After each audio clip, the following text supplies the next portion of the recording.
now for the Shop Report with Barbershop Jay.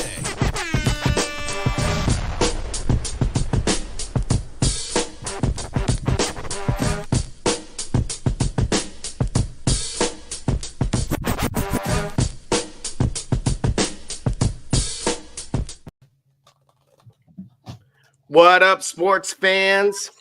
Welcome to the Shop Report and the post Mania Mayhem recap. I, of course, am Double J, and I am naturally joined here by our guy D Gully, the man from the CeeLo Lumbus. Yes, sir. Yes, sir. Yes, sir. Yes, sir. And great being back. Great having us back here, Double J. Appreciate you. To our fans and the Shop Report land, thank you for showing up. We talk about this here. Like I'm tapping it like I did something, like I was in the ring last night. But I'll tell you what, man, if this wasn't one of the best presentations of WWE, of sports entertainment, I don't know what it was, man. It's a great show. It was a great show. Great show. 100%. Completely in agreement with you. There were so many twists and turns that I don't think any of us really expected. And so, without further ado, I'm gonna pull up here. We'll start with night one, of course. For those of us that have been a part of, we're a part of the last show. We made some predictions. Some things we hit some home runs on, and some others we just a bit outside in my Bob Uecker voice. Yeah. And so right away here, again, we do have night one pulled up, and to take a look and to get things kind of started, right away we're going to start with the. We'll go with Mommy and, of course, the man. And what were your thoughts and takeaways from that overall match itself?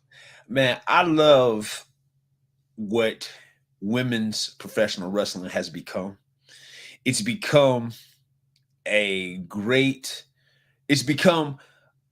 just like the men's. It's presented with real athletes doing real things, right? And and these two showed it, right? The best currently versus probably one of the best that's soon to come, right? Rhea Ripley, she's on her way, certainly. It's just that, Becky Lynch has been there just a little bit longer. To win that title, to retain the title in such a fashion, I was surprised. I thought it was going to change hands. I thought that the story of WrestleMania, the story of Becky Lynch coming, returning to the top of the throne, if you will, in the women's division. I thought that was going to certainly to happen. But oh my. Rhea Ripley had something to say about that. And Ripley, believe it or not, right. That was a great match. It was a great match. The realism, right? The things that made sense.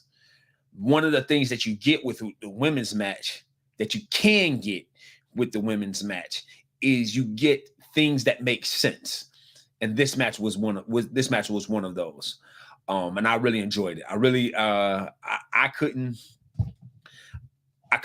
tell you it wasn't one that I wanted a loser. I wanted somebody to win versus I wanted somebody to lose. For Rhea Ripley to come out with that, I expect big things of her, and I think we're going to get them. So good job.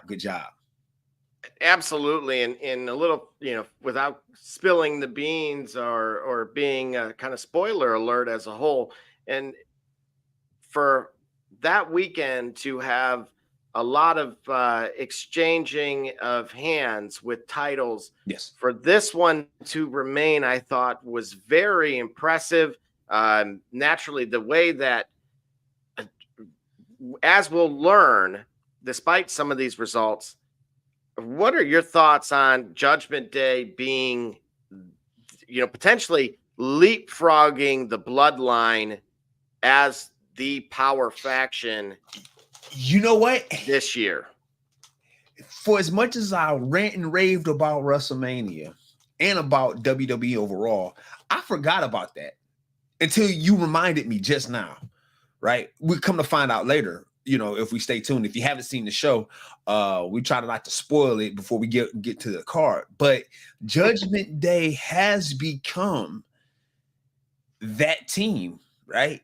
They've become that faction. They become that stable that is the standard bearer. There are other stables. There's Final Testament. Then there's Judgment Day. And Judgment Day they've arrived. Let's just say they've arrived. And I think it's legit. I don't think it's too early. I don't think it's unwarranted. I think it's justifiable. And I think if it doesn't make sense to others already, they are going to make it make sense, and it's going to be in a believable way. I definitely agree with that. Yeah, again, with this match in particular, I've been very impressed overall with Rhea Ripley, and obviously her dominance in the match was very evident. Now, again, I don't know if that was just show or if there was some truth to the fact that Becky Lynch was potentially under the weather. Okay. But regardless, even if I'm going to take that for face value, the fact that she competed at the level that she did, obviously you saw Rhea Ripley get a little frustrated with her. I guess I would title that or call it stubbornness, if you will. Her inability to put her away. Yes. It was, again, that was to be expected. They both brought it. Again, for me, I don't know if it is necessarily, I would put it above Charlotte Flair and Rhea from last year. Okay. But it certainly helped set the stage, in my opinion, for, what was to be expected moving forward. What I would call that would be on the level, right? I would call that on the level. Absolutely. Again, for me, if we were to kind of grade this, where would you go with it? Hey, what's our scale, by the way? Let's you know how I deal with, right? If it wasn't any indication before, I'm getting older, right? I need simpler math. Okay.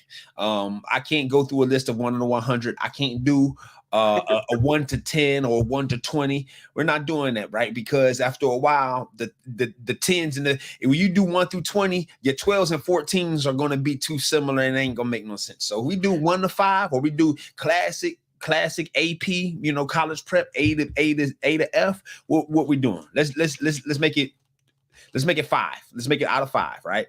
Okay, let's do that. We'll use decimals too to help. How many decimals? Just one. Just one. Yeah. We'll leave it at.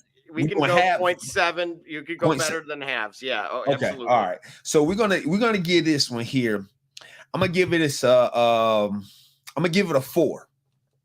You know what? It's really interesting. And again, believe it or not, folks, we did not have a discussion about this prior to. Other than during the live segment, but no scores were certainly exchanged. No.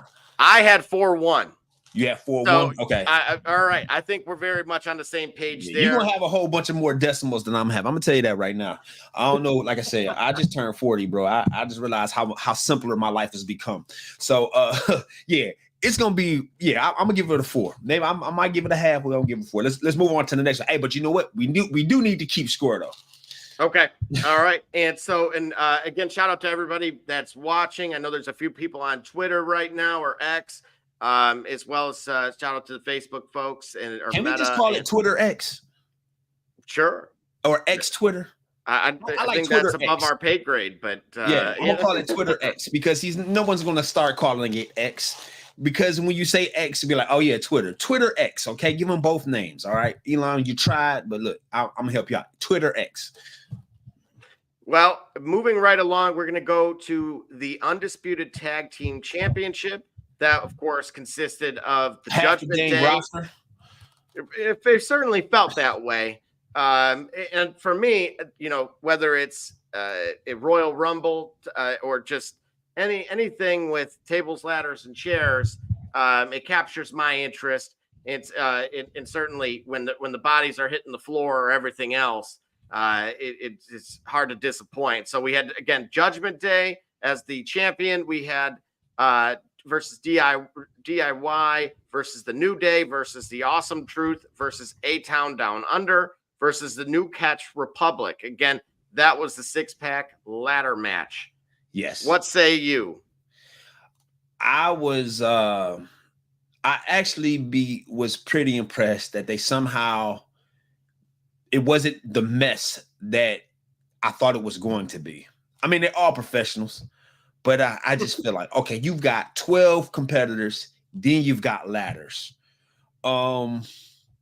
That to me was like a lot. Okay, that was a lot. And it was managed well. I think they could have done that way. I think we would have got a better match with half the teams. Right? Interesting. Okay. Okay, because think about it. Think about it, right? Remember, we cut our teeth on the Hardy Boys, Edge and Christian, and the Dudley Boys. You just had 6 of those guys.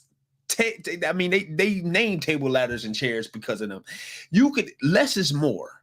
Okay, and this match defined that, right? Because the moments where everyone was removed were the moments that were more memorable. Okay, I'll be honest with you. Me coming back to the scene of WWE, returning to the universe as a viewer, I can't remember that team that won that claimed the first titles. Who was that claimed the first?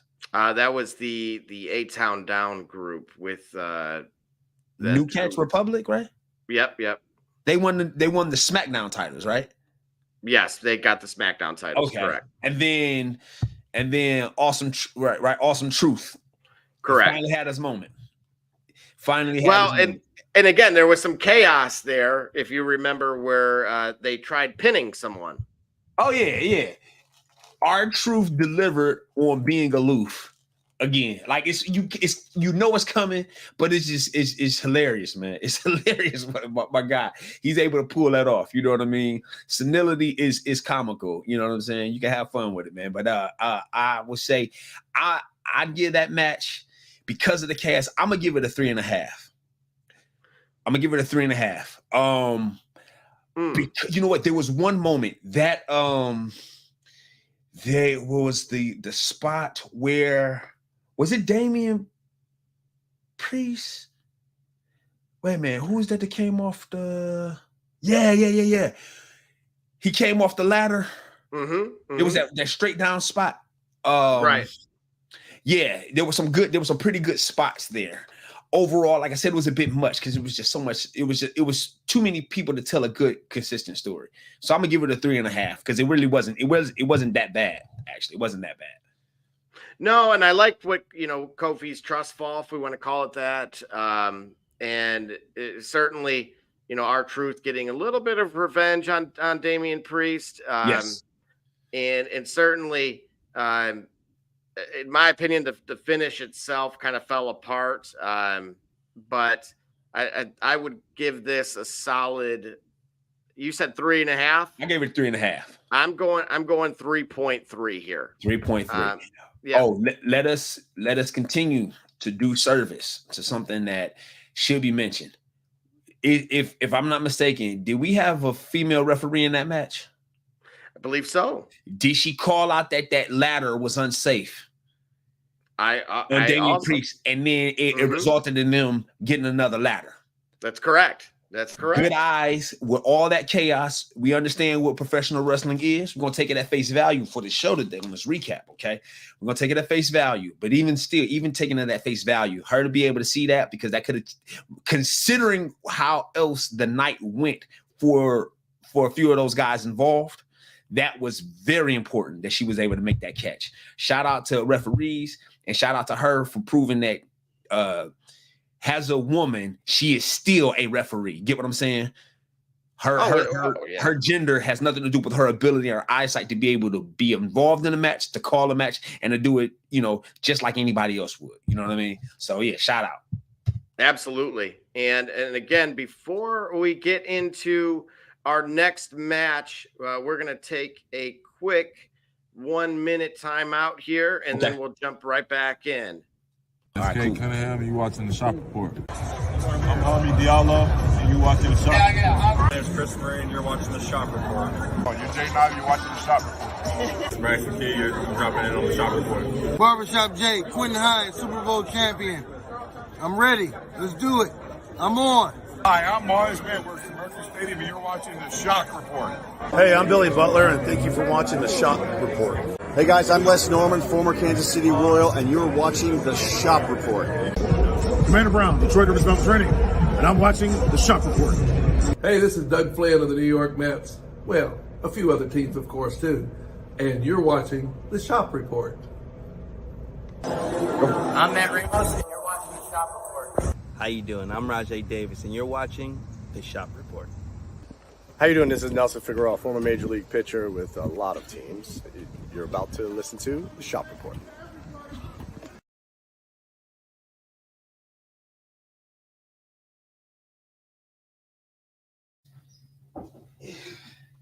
All right, just like that, we are back, and we're going to be getting right into the very next match, which was, again, I missed the bell. I was late for class.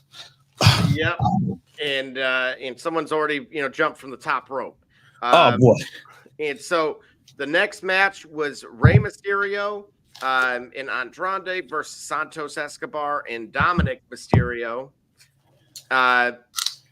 Again, Gully, I'll turn it right over to you. This, of course, had, I believe it was Money in the Bank vibes a little bit. That continued storyline of, deadbeat dad, if you will. Eddie Guerrero's my dad. I of course, am here for it. Mrs. has said Dominic has needed to be spanked, and not in a good way. For a few pay-per-views now.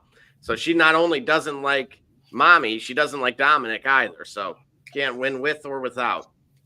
But what say you on this particular match with the father-son rivalry? Worst match of the night. Worst match of the card. That's bold. All right. Worst match of the 2 nights. It really was. And it had nothing. It had little to do with Dominic's ability. Why didn't he pin his son? I've struggled to. I Make that make sense for me. How do you have a match built off of a father? How do you have a match built off of a father-son, a fractured father-son dynamic that ends with? Was it did Andrade? No, Ray got the pin over. Right, Rey Mysterio got the pin. He scored the pin, right? Right. Remember, don't forget the masked men appeared in this match that certainly impacted the outcome. Still, nothing. This match, I don't understand. This wasn't the match that they should have come. Well, I can't say this was a match that they should have come in, but it kind of wasn't. Like there was no need for. I mean, wait a minute. You heard get the chair, bash his brains out. Prior to that interruption by the largest luchadors that I've ever seen. Right. Yeah, I don't understand this one. I don't understand this. Like you built it up that he should have made his son tap out. I know Ray doesn't have any submissions, but he should have been able to pin his son. That's what should have happened. The swerve there was unnecessary. That's the one that should have been predicted. That it should have ended with that. The match itself was pretty good. I would say Dominic, he's getting better. He's improving, right? We don't expect much out of him as a wrestler, but he is getting better, right? He's getting better. And so for that reason, I was going to grade this match at a curve anyway, because we recognize he's got limited ring ability, but the story told here was not good. Well, and that's one of the interesting things. You have to really go back, and part of that storyline goes, in my opinion, goes back to 2021 when when Santos Escobar, and again, kind of the fact that one fulfilled the role of the other. Okay. When Andrade had left, a few years ago. Right. And so, again, as far as general buildup, I don't think it was. It kind of disappointed in that respect. I viewed it more as a unfortunate filler match.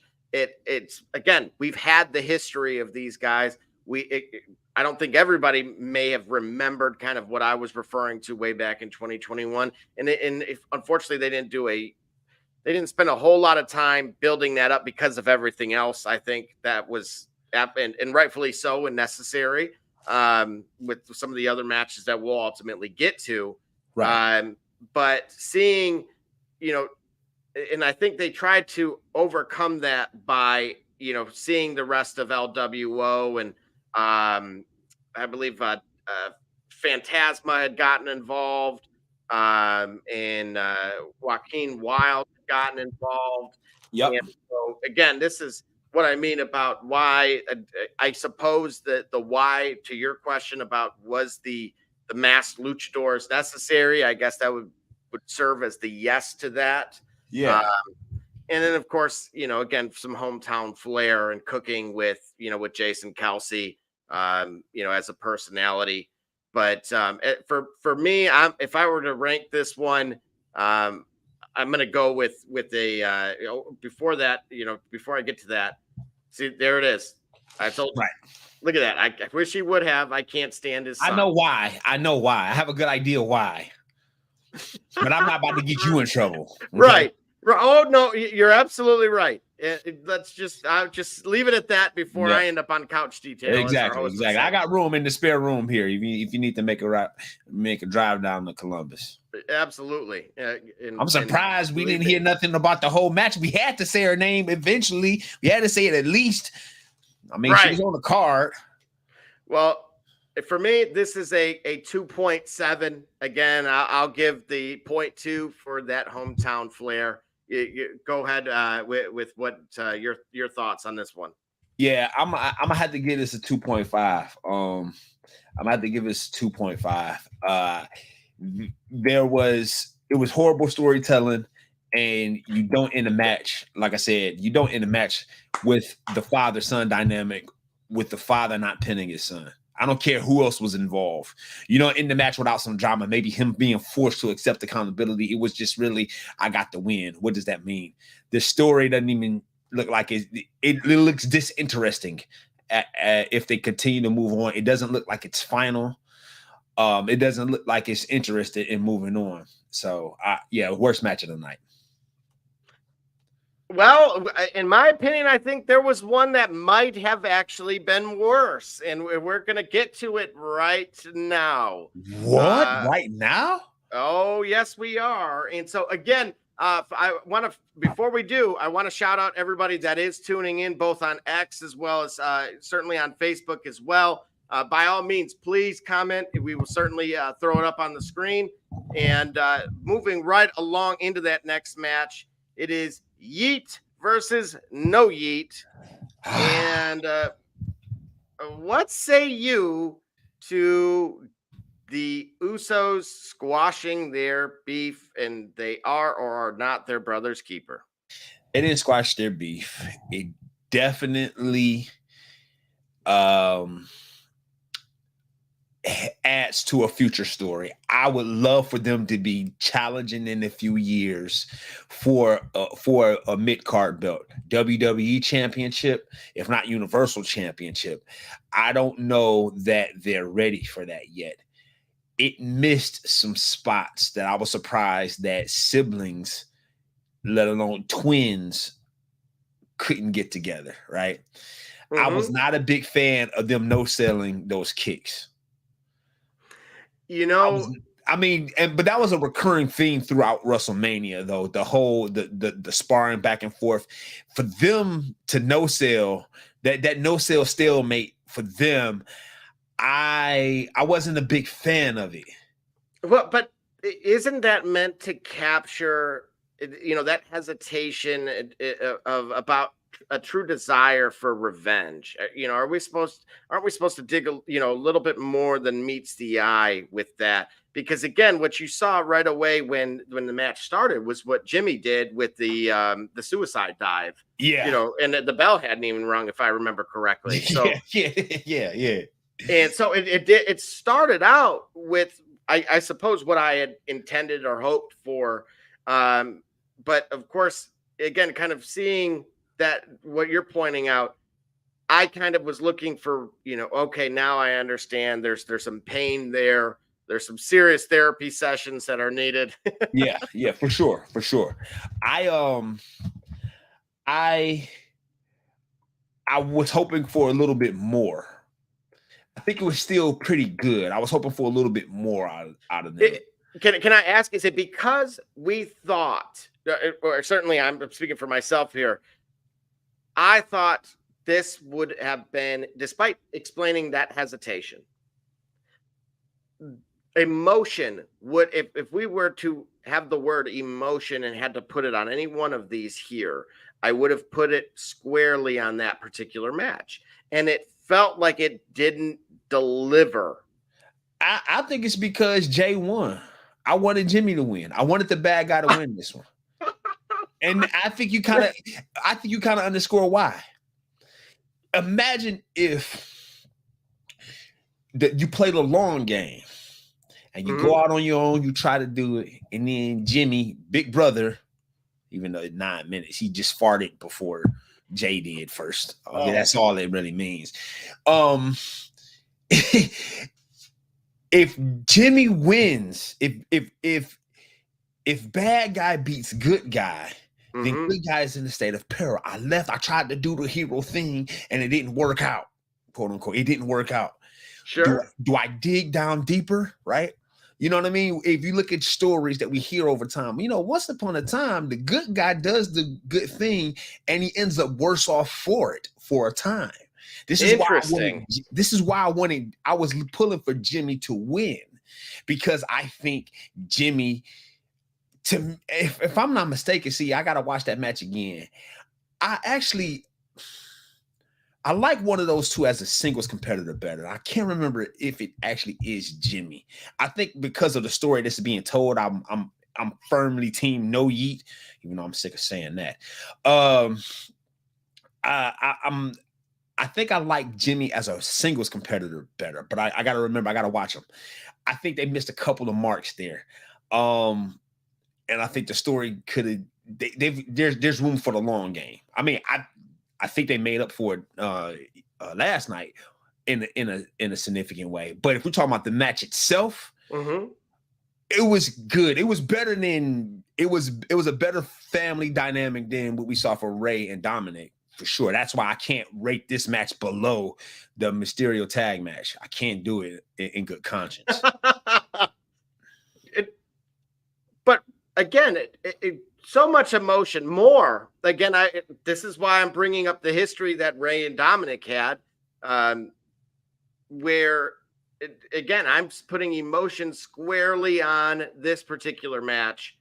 And despite that, especially knowing that, again, they're twins, they should know each other inside and out. It just really, it was too slow for me. Okay. It's despite how it had started out. Yeah. And, again, a lot of yelling, a number of super kicks. Right. That got excessive. For me, it would have seemed as I think if you would have been able to get him a moment where you had the one moment, though, eventually they got around to a moment where it looked like he had went too far. It would look like the siblings had went so far that they really altered each other. You know what I mean? He really hurt him really bad, where Jay put him through the turnbuckle, right? And he thought that, and Jimmy sold that and then tried to swerve. I kind of like that. I really enjoyed that part. I think if to have that climax or that epic spot, that makes sense. That was an actually good spot. That was one of the highlights of the match. The swerve, right? Right. But overall, I think it there was more that could have been done there. However, those guys get better as singles competitors. The brothers battling for a intercontinental title or the world heavyweight title, the WWE championship. I wouldn't mind seeing that. Perhaps if they can get it together, even for next year's WrestleMania. Interesting, and that's I'm curious because you brought up what you would preferred, which is the good guy finishes last. Yep. Would that have supported that particular outcome easier? Would it have been an easier pathway to that, or was there something else that you had in mind, or a desired next steps for that group based on the good guy finishing last? Oh yeah. See, in my opinion, Jimmy beating Jay. Jay is he heartbroken, he despondent, he's frustrated, he's questioning whether he should have left. But then he goes to see that, okay, Jimmy only did that to then become an underling to the rest of the bloodline, fuels Jay to really get in his brother's tail, like, yo, you need to break out of this because you're not doing this for you. You know what I mean? Look what it does for you to be a lackey. Get what I'm saying? So then the moments that happen thereafter, to me, are more compelling because Jay does have that bit of extra angst and frustration and agitation, and he's able to more effectively get in the way of the bloodline's bigger agenda that they attempted to serve. But what do you give this match though? What's your grade? I give it a 3. I'm actually going. Maybe I'm a little bit more of a harsh critic here. I'm going 2.5. 2.5. Yeah, okay. It just look again. I highlighted the Super Kick Fest. It felt like Mortal Kombat 1, and we're both Liu Kang. Hey, the mirror matches was epic, bro. You got dark skinned Liu Kang. He hitting you with that, man. Listen. That would have been better, like, you know what I mean? Well, and that's kind of my point here. Yeah. Unfortunately, it didn't. Again, to me, it'll be interesting to see where they go from here. I think, actually, to your point, and we'll certainly with some matches to come, we'll start trying to piece together if a new faction is truly is taking over the crown. And then if so, where that other one is left. And so with that being said, we're going to go on to essentially Damage Control versus Bianca Belair, Naomi, and of course, Jade. Thoughts on this? 4 stars, bro. 4 stars. Man. Oh, beyond the aesthetically pleasing. I'm sorry. All right. 3.5. Man, that's a strong 3.75. Okay. I know we said 1 decimal, but 3.75. All right. I understand where the rest is coming from. Certainly. And so, for me, I'll keep this one pretty, short. Yeah. Which it felt like it was effective. Yes. It maybe to some extent that 6-man ladder match that we talked about, the 6-team ladder match earlier. Yeah. You suggesting it could have been done more effectively. I think this match kind of proved that out, that it could be done kind of swift and precise. Of course, the winner by pinfall was of course Jade, Bianca, and Naomi. And so again, they highlighted her strengths and everything else. Yeah. But certainly for me, I'm just looking forward to see. Listen, I'm looking for Jade to go heel and her and Bianca to go at it. I can't wait for it to happen. It's got to happen. It's got to happen. They're in the same lane. And I don't disagree at all. I don't want to jump ahead. And so it'll be very interesting because I think we are, unfortunately, for those that have enjoyed this kumbaya between the two,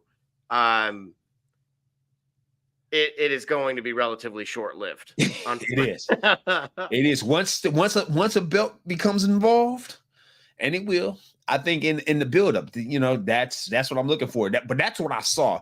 That's what made me interested in the match. Yes. And you could tell Mrs. Alva, that's why I was interested in the match, because of the story that I saw being written, not anything else.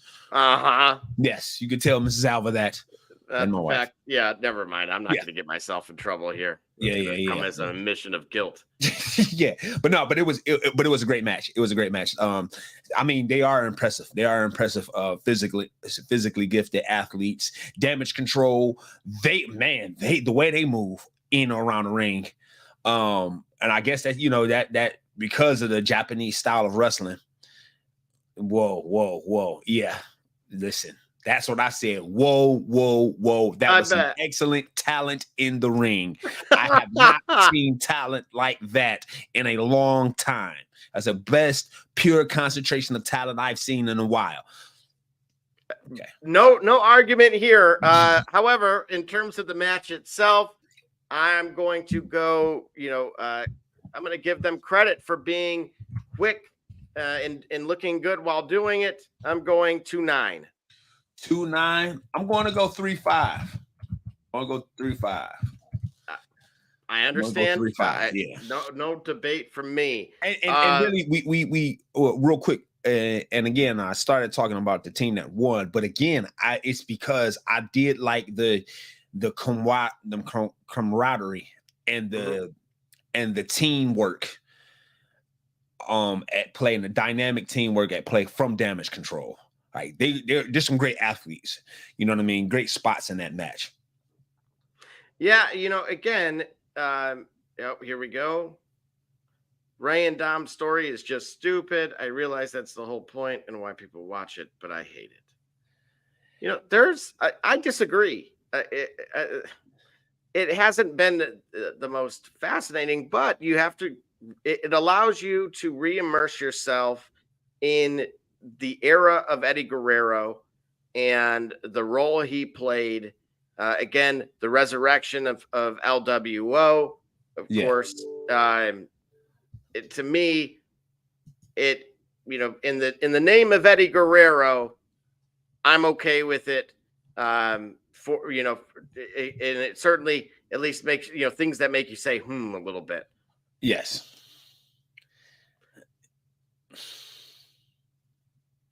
She's an outlier. She is an outlier. We know. See. Yeah. You know, do you? We know. But again, just in closing, I thought there were not a lot of momentum swings in that particular match either. Sure. So it was very efficient. Yes. Some of the others could have taken notes, Jimmy and Jay. Yeah. And so anyway, moving right along, Intercontinental title, Gunther versus Sami Zayn. You get the warm embrace from Kevin Owens prior to Sami Zayn coming out to the ring, telling him pretty much to go take what is rightfully his, and of course Gunther being, if I remember, he was well over 600 days with that title. So how did you feel about maybe not the greatest build up to the match, but certainly how it played out? I tell you, man, I don't get it, Gunther. I don't get it. And I think that's part of the reason why I'm fascinated with it, because I'm actually like, okay, this is the guy. This is the guy you're force feeding me like you force fed Roman Reigns. He's not overwhelmingly, he doesn't stand out to me the way that one would think he should, I guess. So I remain impressed that he's able to grab the attention of the fans. Like when I watch him, I'm watching the spectacle. of his matches because I don't get it when it comes to Gunther. And that's why ultimately I respect it. I don't get it, bro. Like I said, like I told you, when we were talking about during in the Discord, I said he gives me Alberto Del Rio, William Regal, Dustin Rhodes vibes. I don't get it because I know he don't stand on, like he don't have a move, so it ain't nothing to be like, oh my goodness, you know what I mean? He's an interesting looking character. He's a tall body, he's very slender, so he's not a giant. He does, I mean, in that case, you know what I'm saying? He takes bumps, which is I think is pretty impressive. You know, Sami Zayn, he's not known for being a power guy, right? So he took bumps from Sami Zayn, maybe which makes it like, okay, he's a giant that can be hurt, right? He's not Brock. He's not Roman Reigns, where you got to do an exceptional job to, you know, you got to really work on him. So I just watched the spectacle of him, and for me, watching the universe take to this story and watching it play out, that's what made me impressed. Like, it's like I want to buy into the guy, but I ain't got there yet. Yeah, I understand it, and I think, you know, they as a company do a good job of having someone that is, you know, we'll say foreign in, you know, holding, you know, that role, or in this case that title in that particular, you know, group. Imperium has, you know, certainly I think embraced the role that they had. I mean, we've seen some kind of strange ones. Remember Jinder Mahal and some of the roles that he's played. Yeah, You know, one of those I didn't understand. Wasn't he? You know, what was the group that he was in once? That, whatever it was, his WWE title reign was terrible. It was honky talk manish, and I don't like it at all. I think he you know what I'm saying? He came back with that improved physique, and he did nothing with it. He did nothing with it but escape every single time. He just kept escaping. Not in a way that Roman Reigns escaped from some of his title. He just kept escaping. Like it was a weasel run. I hate weasel runs. Look, the 3MB with Jinder Mahal going from, you know, what the role he was in prior, character, whatever persona, to being a part of 3MB, you know, like he was, you know, straight out of Seattle. Just I just couldn't get on board with it. So while you're struggling with Gunther, I've been able to kind of you know, kind of chug right along, if you will, with it. But I am intrigued to see where Imperium goes from here, because naturally he was the anchor to that. And as you pointed out, guys like William Regal, and I could very well kind of see Wade Barrett. I brought up. Yeah, you did. You brought Wade Barrett. Yeah. You know, where he kind of gives you that King of the Ring type of vibes, and that kind of will remain. Certainly, the title run that he had will kind of speak for itself. He may be able to kind of stick with that for a long time. So, do you like Gunther? I don't hate him. Okay.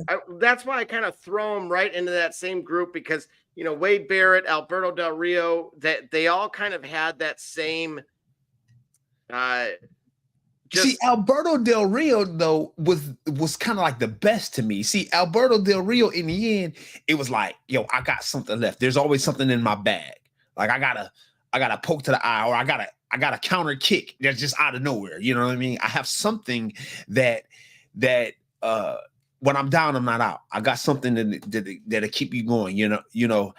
I didn't see that with Gunther. I'm trying to, but I want to. And I know he's not the champion anymore, but I want to get it with him, because I mean, shoot, he had the title for 600 days. Like wait, was it 600 days, right? Yes, and despite that, you still weren't able to get on the train. No, maybe I need to come back, and maybe I need to see more of now that the story's been told in that sense. Now that this chapter is closed, I need to see it, to see like, man, what is it about Gunther that I didn't? Yeah, so that way I can get it. I didn't get it. Right. Again, I thought there were some Rocky vibes, right, for Sami Zayn. Everything from, you know, the family. It felt like, you know, Adrian was in the crowd, right? Yep. You I think his child was shown as well. Yeah. And then, of course, like I said, I definitely wanted to mention that Kevin Owens was awaiting kind of him to come through. And for me, again, I'm not viewing that as a bad thing. I know you don't quite understand the whole Gunther part, but I thought the match itself lived up to what it was supposed to be. Obviously, a title did exchange hands. For that, I may give a little bit of a surprising 3-5 here. I thought they did a better job with the storyline. And so, especially, could be based on where the bar has been set with some of these other matches we've covered. And I hate to sound like the old grumpy guy, but 3-5 for me on this one. I could have went higher than that, but there was just, again, the bar is still being set. I gave it a 3-5 comparatively speaking for the card. And it's probably because of my Gunter bias. and I have to admit that, right? I have to admit that. If I revisit, if I go look at Gunther's run and then I revisit this match, then this may be a re-examined 4.0. But I do give it a 3-5. I give it a solid 3-5, optimistic 3-5 because like I said, I don't understand Gunther with Sami Zayn, but it was believable, right? He took a lot those pinfalls, like he took a lot of punishment, and he was able to show that he's able to hurt the champ, right? And his momentum and the necessity of being able to win a match and win a title and finally get some meaningful push behind him. Sami Zayn, I know we're speaking about it from one perspective, but to get a meaningful push, I think he deserves it, right? I think Sami Zayn is a guy that deserves it because he delivers. He doesn't come up short when you put him under the spotlight. A match with him doesn't fail to deliver in a sense. Agreed. I mean, again, where I'm going to give Gunther some credit here because again, no different than say Sheamus with that, with the bro kick. Yes. Gunther with the power bomb, right? But he finally showed a flash by doing that hell of a kick. Yeah. And I thought that was a little bit of maybe what you've been searching for a while now. And I hope maybe that's a sign of things to come, that his development, that he can be more than, than what we've seen. Again, did what we expected Gunther to do. Toyed with him, power bombed the heck out of him. As a matter of fact, I think he's been power bombed again. And naturally, and Sami Zayn did what he did best, which is, just hell of a kicks until he stopped, moving. Right. And so again, great buildup, great match. Certainly, and for that, it gets a pretty good grade, from my end. Any final thoughts on that one? And I think you gave it a 3.5. Yeah. So where we see eye to eye on that. We see eye to eye on that one. Yeah. And so here we go. We're getting into the business end here, which is Cody Rhodes, Seth freaking Rollins, the final boss, and the tribal chief. Yeah. Take it away. Dwayne "The Rock" Johnson. What can I say?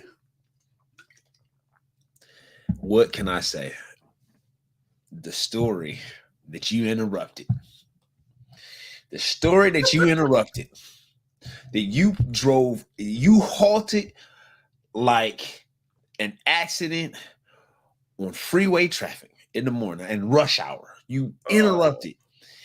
You delivered the goods at making it watchable and entertaining, right? I mean, he positioned himself as a formidable foe in a way that he never was, in my opinion, in his era. He was never this unstoppable. He was never this formidable. He wasn't. He was undeniable. But when you see him as final boss, first of all, physically, like he's in much better shape than I ever seen him in during his time. You know what? That's a very good point. and I will give credit for that. If this Rock met that Brock, do you really think it's a squash match? Absolutely not. You know, and I think I was expecting, you know, because we've now been spoiled. I'm going to call it spoiled. Yeah. With a Rock in each decade. Yes. Which is, first of all, that we could reevaluate that list that we talked about just a mere week ago. Yes. Because of the show that was ultimately put on. But that testament alone of those versions of him. And I think he, as you pointed out, he really did. He delivered in reinventing himself. Yes. That it would be worth our while for someone out there to go and simulate a Rock versus Rock, and maybe all. You tell me if you pick each decade, right? And you know everything from that beginning stage to him being the drama bull, to him coming back, and then to him being the final boss. Who loses? Or I'm sorry, who beats this version? There isn't a version of the Rock that beats the final boss Rock, because they're not in that. They don't have the wisdom. They don't have the mic skills. People's Champ Rock does have the mic skills. He only. This is what I'm saying. He only has gotten better. He's never really plateaued. Right? He's only really gotten better. And he's stronger, and he's more imposing, more impressive, and he has more knowledge, more wherewithal. This version of The Rock inserting himself into this into this story, into the story that they're telling. I like I said, that's part of the reason why I hated it, is because it diverted the attention. I did. Remember, that's why I objected to it. This is why I was so dismissive of it. If we think about it, when we talked about it on the other shows on the Shop Report. Okay. I said, yo, this makes sense if you're not telling Cody Rhodes' redemption story. Everything about The Rock inserting himself into the main event picture, maybe even challenging for the head of the table, right? Challenging for that. All of that makes sense, but you were telling another story that The Rock doesn't fit in. How do you make him fit? And he did that by making it about him, to the point where the WWE Universal Champion, that's been the champion for a run only for the run as long as it is the sub context of the match. That's some Brahma Bull type energy right there. What he did with that, telling that referee, and just his candidness, yes, was peak Rock. Yes, and yes, I was. Hey, that was the spot of the match right there. He was like, "You just the count." He said, "You don't." He said, "I will get you. You will be fired. I don't round." Right, right. And you know, again, this is all while tossing Seth Rollins around like a rag doll. Yeah. Obviously Cody was successful in hitting a Cody cutter, mainly against Roman Reigns, a little foreshadowing. Yep. But again, he got the Superman punch, from the counter. Yes. And again, we got a 2 count at that point. Then of course you started seeing a little bit of the tide changing, with Rollins rather, with the super kicks to Roman. Yes. And then I want to say there was another crossroads somewhere in between there also around that time. Right. And so, as it was progressing, what started going through your mind, being in that moment? The idea that maybe Cody and Seth would be able to do business in terms of being able to bring this thing home. Like it may have swerved that way, right? But in the end, man, Roman Reigns is Roman Reigns, and the champion that they built is that dude. He really is. The champion that they've built is that dude. His physique last night and the night before. Like I say, they were in peak physical condition. He was ready by hook or by crook. It's like you put that level of Roman Reigns, that committed, that strong, that resilient, with help, with support. Okay. How do you top that? You don't. You don't. You survive and hope you can, but you really don't. Pairing that with the final boss and this version of The Rock again made it just ultimately impossible task. I'm not certain that the mega powers would have been able to the ultimate maniacs, the mega powers, okay, would have been able to top this level of WWE persona and ability in the ring. I don't think they would have. Well, and that was the thing, where it got to that point in the match where Rhodes and Rollins obviously had fully taken control for a moment. With, again, I mentioned kind of the super kicks, the stomp, and then ultimately a crossroads. And of course, this is where that peak Rock final boss comes in with the intelligence to yeet the ref right out of the ring. Before he could complete the, kind of that pinfall there. But Rock's moves as well throughout the match. I think he nearly landed a people's elbow. Yeah. And so just the fact that, again, we'll bring up some other superstars in night 2. Yeah. But by the time those guys have typically reached this part of this stage of their career, those are few and far between. So again, I was very impressed by that.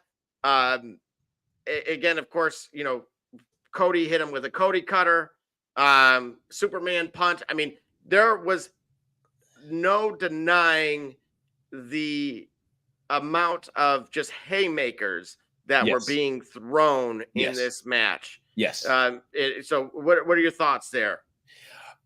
This match, or if you ask like the spots, wait a minute, hold on. Who sent Roman through the side? Right, wasn't it Seth that sent Roman? Yeah, right. To see that, to see to see us looking at Roman versus Seth from the other side, from the alternate side of the universe. Was pretty interesting, right? The last time we seen that, we saw Seth taking it to Roman and us not liking it. Now we see Seth taking it to Roman and us loving it, right? That was great to see The Rock. Oh man, one of my favorite things was the belt. Mama Rhodes. That is incredible. That's so funny. It's hilarious, man. That's all-time Rock. To get you to do something so ridiculous and so funny in the midst of him being an a-hole. I couldn't. that belt. That took you back to 1998. Yeah, it did. He named that belt Mama Rhodes. Oh man. I mean, that was absolutely incredible. Ultimately, of course, Reigns would tag The Rock back in. Yes.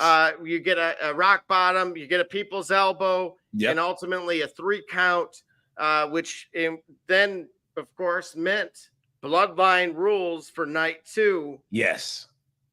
Where do you grade this thing, and how happy or disappointed were you? No, I think it's a 4.0. I think it's a 4. I think it's a 4. Why didn't I give it a 5? I couldn't give it a 5 because I can't put this ahead of what we see on night 2. When we look at the story of WrestleMania, of the card itself, this is where to borrow from boxing, the controversy, but aside from round by round scoring versus, I understand what round by round scoring does and why you want to score round by round versus you score it differently, because what we know to happen in round 2 or night 2, this is a 4.0. It was a complete story. I'm glad that it was The Rock that got the pin on Cody, because The Rock said himself The Rock said himself, I'm going to be the reason why you don't get this done. And him pinning him instead of Roman, make sure that happens. So that way, firmly, it tells you predictably, yo, The Rock's going to be in the way tomorrow for sure. Yeah, absolutely. I'm with you as far as score on this. I'm going to go 4. The only thing that stuck out to me was that this thing felt like it went an hour long, and there were moments, despite all of those great ones. Yes. I want to say that early middle portion of that match before things really started, firing and again being haymakers being delivered. Yes.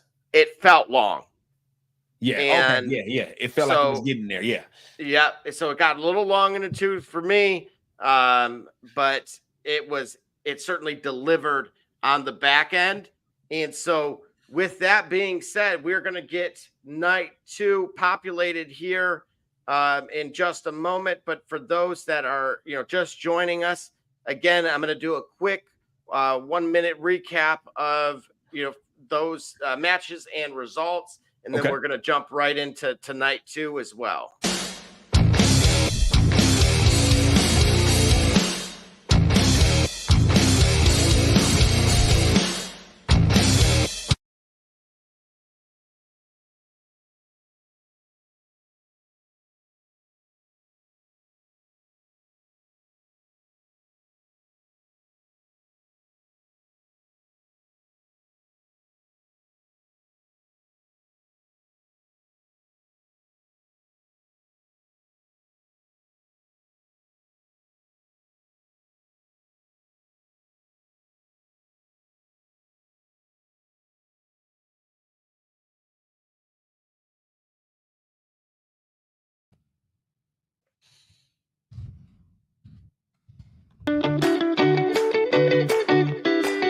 I'm Jordan Gudeman, and I'm the founder and CEO of Eddie G's Cookies.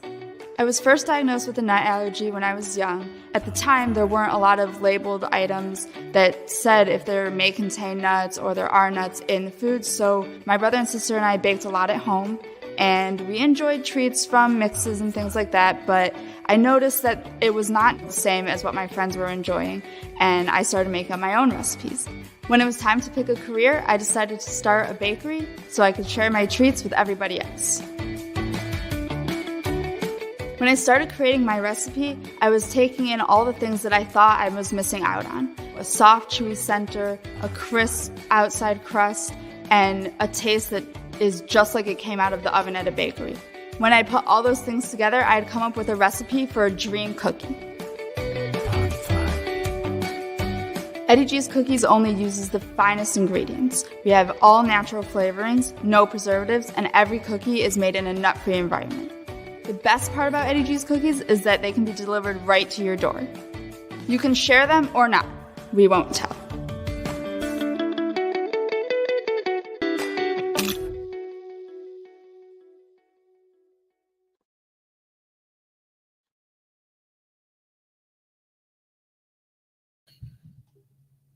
All right, and we're back. Special thanks to, of course, Eddie G's Cookies, gluten-free, plant-based, and peanut and tree nut free.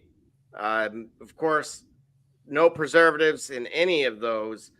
So certainly sold in 3, 6, and certainly gifts of 12 as well. So you can find them on Amazon, at Meijer, and certainly at Meijer for real. Yep. It's still some of the boutique Meijer. So here in Michigan, there's Grand Rapids, Lansing, Rivertown, Detroit, and Royal Oak as well. Okay. So, well, all I know is there's a travel center about a half hour from where I am, and I unfortunately have to go fill up my van when we done from here. I may just take a trip out there, right?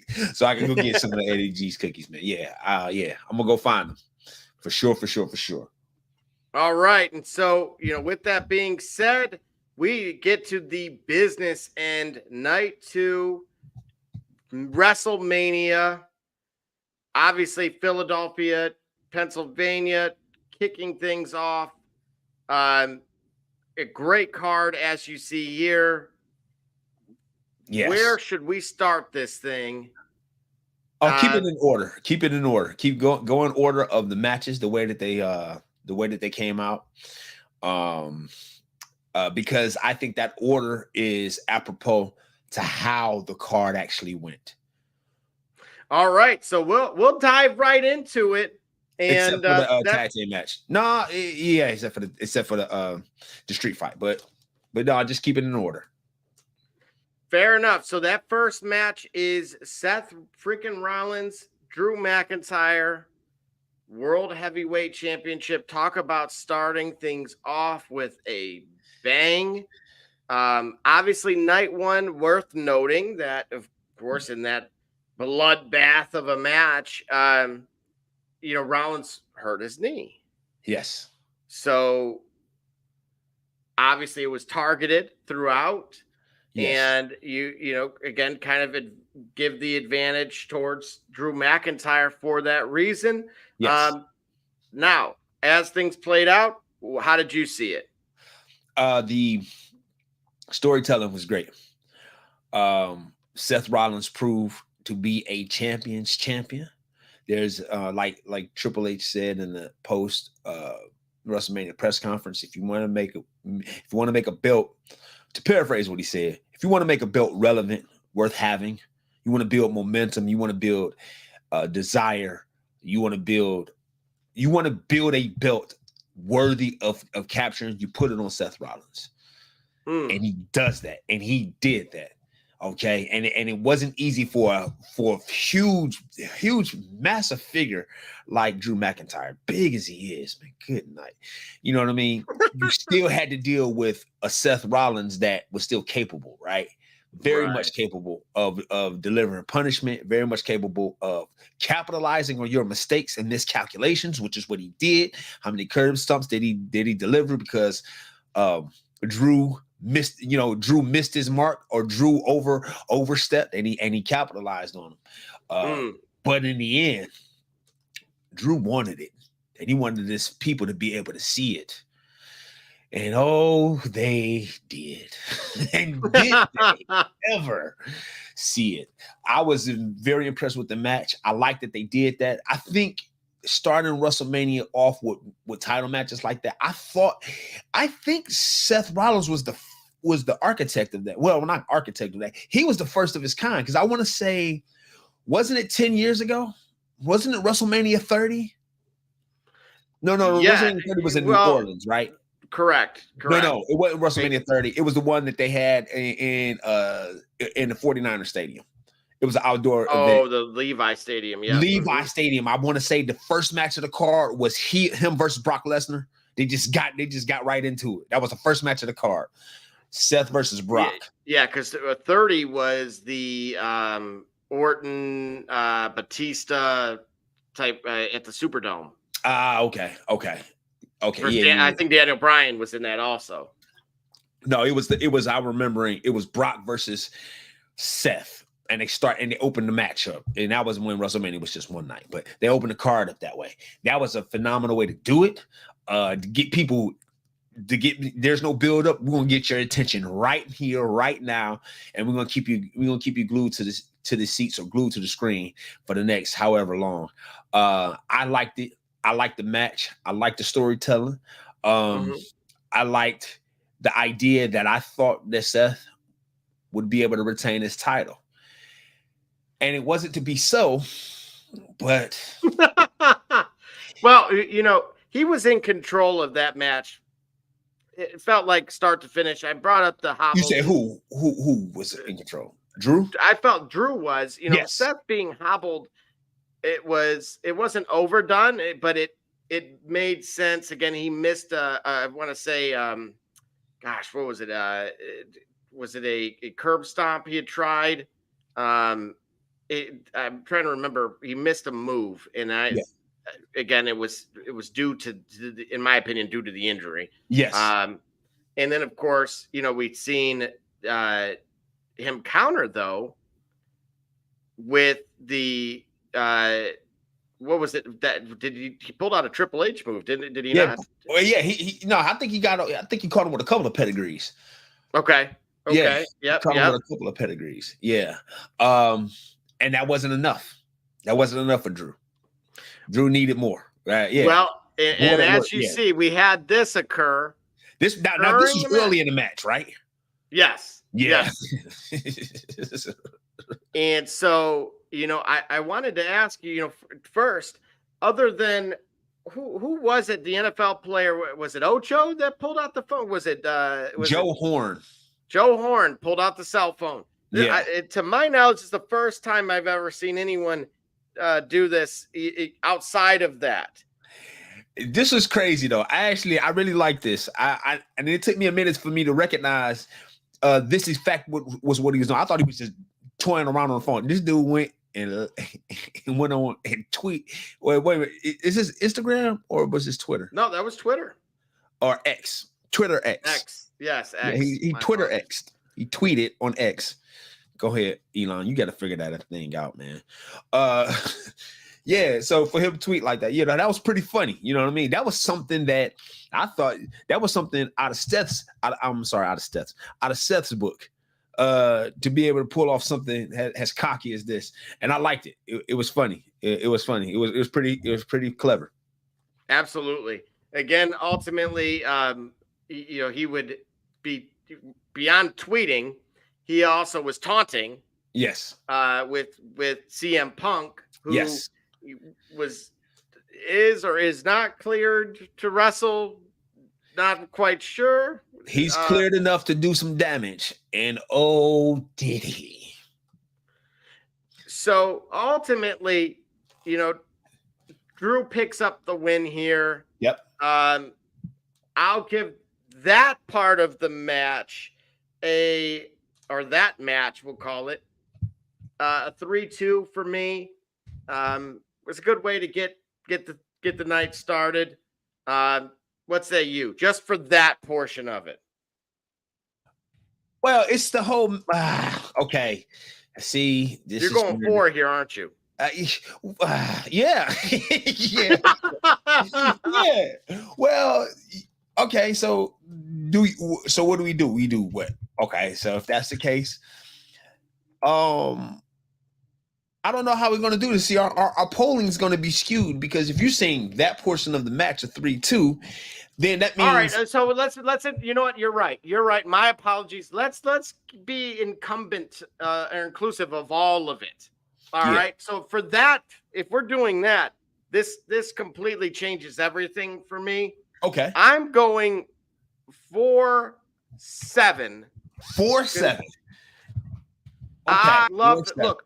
He did the Joe Horn, okay, and the match itself was entertaining. Yes, I loved the jawing with Punk. I love that there's we were on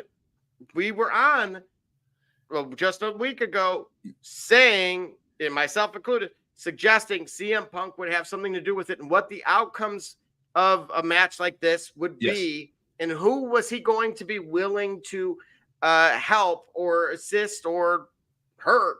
Yeah, that's right. I asked you right. So wait a minute. I couldn't remember, man. You called it almost exactly right. You said he's gonna help. Did you say that he would? I said it made more sense for that. The rivalry between him and Seth was a given, where it made sense for Drew to have the belt for it to really kind of pop off with Punk. And at which point, that's exactly what occurred. Drew had the title. Drew upset Punk, of course, throughout the match. Yes. And, of course, would ultimately pay the price for it because, Punk swept his legs. Yep. Sweep the leg. Sweep the leg. Right. Sweep the leg. Classic Karate Kid style. And then, of course, he looked healthy with taking the brace off, the arm at that point. Mm-hmm. And certainly, really tested the density and strength of it by, the measuring stick being Drew McIntyre's, face. Yeah, Drew McIntyre's face. Yeah. How bored of work was he after that? Exactly. And so, Drew McIntyre's family was there. Yeah. And so what would ultimately occur is after this encounter exchange occurs, then out comes Damian Priest, Senor Money in the Bank. 10-month certificate of deposit. It was accruing major interest. And he cashed that bad boy in. And if you remember, it wasn't that long ago that many were kind of saying you missed your opportunity. Yes, right. And that was, why was that? What happened that he figured he missed it? Was it a vulnerable Roman Reigns that he didn't take advantage of? Exactly. Okay. Exactly. And again, no one was really certain what title. We just assumed that was, the belt that he was going to ultimately go after. So, of course, he didn't, and it paid off because he threw him right into the ring. He cashed it right in. I almost called her Lillian Garcia. She could barely get it out. She just said he cashed it in. Right, he cashed it in. Right. And so, I'm gonna have to get her name right because, as we'll discuss, there were some raw things that occurred, and typically we're not talking about announcers very often. No, we're not. Right. And so, ultimately, cashes it in, smashed him with it. He made sure, right? He made sure for his shorts. He cashed it in case of emergency, break glass. Right, literally. And it was 4.5. Yep. 4.5 for the match. And I don't need to say any more. It was, well, I do, because we alluded to it earlier. This was part of Judgment Day's arrival at Dominance, has the dominant faction. Minus Dominic. Yeah. Good play on words. You're very punny. Very punny. Well, a man of many talents. Yeah, So we can tell you're a dad. Right. That was the dad joke of the week. Joke of it's the only day. Monday. Yep. They don't. Hey, look, it only gets worse or better from here, right? Well, we know where that bar has been set. So, again, I love it. Uh-oh. God's really going. Well, again, so now your new winner is Damian Priest. There was a tweet from Drew McIntyre's family that was very unfriendly. I cannot display it just because it's a family-friendly program. And then there was a second tweet from Drew McIntyre himself that just consisted of an expletive. Oh. The family was not happy with that outcome. And I wanted to gauge your opinion because, again, we had seen Sami Zayn's family show up. We had seen, later in the night. We've watched enough boxing to know you don't want to show up. You don't want to have your family in the crowd when you take an L. Okay. Right. It's not a good feeling. It's never a good feeling, right? You know what I'm saying? And they learned the hard way. Remember, it was all fun and games when he texting this from his wife's phone that he bored at work. So what they mad at? Well, I'm gonna paraphrase this. It showed them leaving the picture was of Lincoln Financial Field. Yes. And it said, we're not staying after that bull insert here. Oh, okay. Okay. Bull jive. We call it bull jive.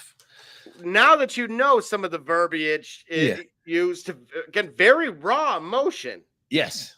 Look, sometimes we ask ourselves as fans, okay, they know what's going to happen. Right. That's not part of the show. Yo. Or is it? Hey, that same phone, he was texting that he was bored at work. Business is about to pick up. Right. Okay. All right. To quote one famed announcer, right? Business surely picked up. So You could free to leave because it was a priestly moment.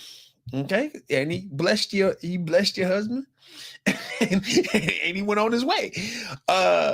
So I would say all is fair. You know what I mean? You got to make sure that you're on your game. They got to see what they came, they saw, they conquered, they left. Okay. How many people have you known went to the casino with $100, made $5,000, and went home with 20? Right? You had fun, wasn't it? It was a time we had, and that's what it was. Right? Absolutely. I put it this way: I had a dream when I was a child. I had a dream when I was a child that I was at Toys R Us, and my mom had bought me an Ultimate Warrior action figure. Ultimate Warrior with the yellow tights and the face paint, and he had the WWE title. It was the set that came with the WWE title. I remember in my dream, I opened it up and I took it out the plastic and I had it in my hand. And it was in my hand until I left the dream world and I was awakening to me being in my bed, 7-year-old me. It was in my hand. And I opened up my hand, there was nothing there. I had it. It was that real. It was that real. Drew McIntyre, I believe, identifies firmly with the dream that I had as a 7-year-old boy. Wow. That's all I want to say. Well, with that, we'll close that out and we'll move right along to the very next match, which was the Final Testament. Yep. Versus Lashley and the Street Profits. Again, that was deemed a Philadelphia street fight. Of course, your referee was none other than Bubba Ray. Bubba Ray. There were tables in this. Yes. What say you on how this one ultimately came together? Hey, one of them tables broke a little early, didn't it? And that Bob Uecker voice is back again. Just a bit early. Outside. Right. Wow, that was hilarious. I was like, uh-oh. Whoops. Yeah. Right. But it was fairly entertaining, man. I'm gonna tell you what though. Street Profits, they took an L. I know they won the match, but at first they got handed some serious business, okay? Right. Express class mail, all right? They got handed the bed. I didn't realize Final Testament was that raw. You know what I mean? They were that ready for it. You know what I'm saying? Right. It was a good match. It was a good match. I thought that table was kind of set it all for me. That accident actually improved the spontaneity of the match. Yeah, but not in a good way. No, funny is funny. Okay, Titus O'Neil disappearing under the rope. That battle royal. Gosh, here we go. Oh man, that was hilarious. Like you'll never. Coincidentally, his Oakland that had beaten Kentucky here in the NCAA tournament, I believe his daughter is going to play basketball there. Oh, no kidding. Yeah, so I'd seen him on Paul Feinbaum like maybe a month or two ago. Yeah. So he's still out there kicking around, and now he's just being a dad, it sounds like. So that's pretty cool. But again, I would say best part of the match, Snoop Dogg, Gin and Juice. His give me the green or whatever it was. He said, give me his commentary, give me him to narrate a book. We can, I'll live with that. That probably is what saved this thing for me, but it would be, a part of me wanted to say 4.20 because of that. But, but instead I'm going to actually go a solid 2.0. 2.0. Whoa. It was bad. Wait a minute. it was the worst match of the card. It was the worst match of the 2 nights so far. It was worse than the Mysterio tag match. It was worse than Yeet versus No Yeet. I'm looking at some of your scores, right? I've been typing. I've been tallying them up. I don't know if you have. That was the worst match of the card for you? Dude, here's the thing. I enjoyed the commentary where the match was a distraction. Yo, Snoop sound like somebody granddad that's watching this with their grandson, and they trying to be interested because that's what their grandson, because they bonded with their grandson. They really don't care what they seeing on the screen. Like, oh man, he did that. Oh man, what? And your grandson is like, he is mesmerized because like granddad is actually interested. Oh, I'm gonna tell him this. That's what it sounded like. It was hilarious. I gave it a 3. Wow. I gave it a 3 because they did end up hitting them tables. Like when he got to Bubba Ray, I'm like, I see it coming. And they made use of it. You know what I'm saying? That's how you put 7 characters in the ring. I wish that maybe Paul Ellerling got a little bit more involved. He got a little bit involved, but I guess maybe perhaps given his age and physical limitations. But it was great to see him there, though. It was great to see him there. Oh, wait. And then the girls got involved. Yes. And you still gave it a 2? Yeah, absolutely. Again, wait a minute, there was just too much going on. No. And then there was wait a minute. And I think there was a spot here that was pretty. Oh, nah, man, you gave this match a 2. Come on, Double J, what is going on? Dude, it felt like when someone's talking to you in one ear and then someone else is doing something else at the same time, and you're expected to know both. Now, I'm very good at that. Megan will attest to this. Yeah. And unfortunately, she struggles. Wait a minute, you very good at listening to other things while she's talking to you. Did you really just say that? Sure. Your words, not mine. Megan, the couch is ready for him. Don't worry about it. I already got the Uber. Okay, it'll be there. All right, you just moving on. It didn't work. Moving on and moving out. Pack your bags. Back your overnight bag. Hey, listen, don't worry about it. I got the Nintendo 64 ready. We're gonna play GoldenEye and then WCW NWO Revenge, and we'll play WrestleMania 2000. All right, and we'll have Doritos. Great time. And don't worry, we got it. Oh my gosh, yeah, absolutely. What am I doing here? No, next match, bro. You in trouble. Don't worry about it. Absolutely. So moving right along. We in trouble. Just go for it. Might as well just stay out for the rest of the night, bro. So speaking of night, LA Knight versus AJ Styles. See that? I'm gonna have too much fun. That's why. You see that? Now that it's fun, nope, can't go. Oh man, no fun house. Yeah, this was probably one of my favorite matches of the night. I'm gonna just start out and give you my rating. 4.5. Now, that's your highest. It's as high as the tag match. It's as high as night one's main event. It's a 4.5. It would have been better if it was worth more. Did you like the Slim Jim car? Did you hate the Slim Jim car? Oh no, that was actually pretty cool. I didn't include that as part of the match, as part of my ranking. But for a guy like LA Knight to deliver that car in that fashion to the fan, oh man, that was touching. That was pretty cool. I think the lady who won, I don't even think she knew what she won. She didn't seem like she was aware of what just happened. No, it sounded like she thought she won a Slim Jim. That's what it looked like. It looked like she's like, oh, I wanted some Slim Jims. Like, no, lady, you want a car. Oh, I wanted some Slim Jims in a car. I got to go to this. No, that's what it looked like. No, she wanted the car. She's thinking, hey, I got some candy in this car, Yeah. Like, well, wait a minute. Yeah, absolutely. This match was my favorite match of the night because AJ Styles. Hold on, excuse me for a moment. Well, while this is going on, I'm going to point out that during this match, I liked, again, it wasn't over the top, but it worked. It worked for me.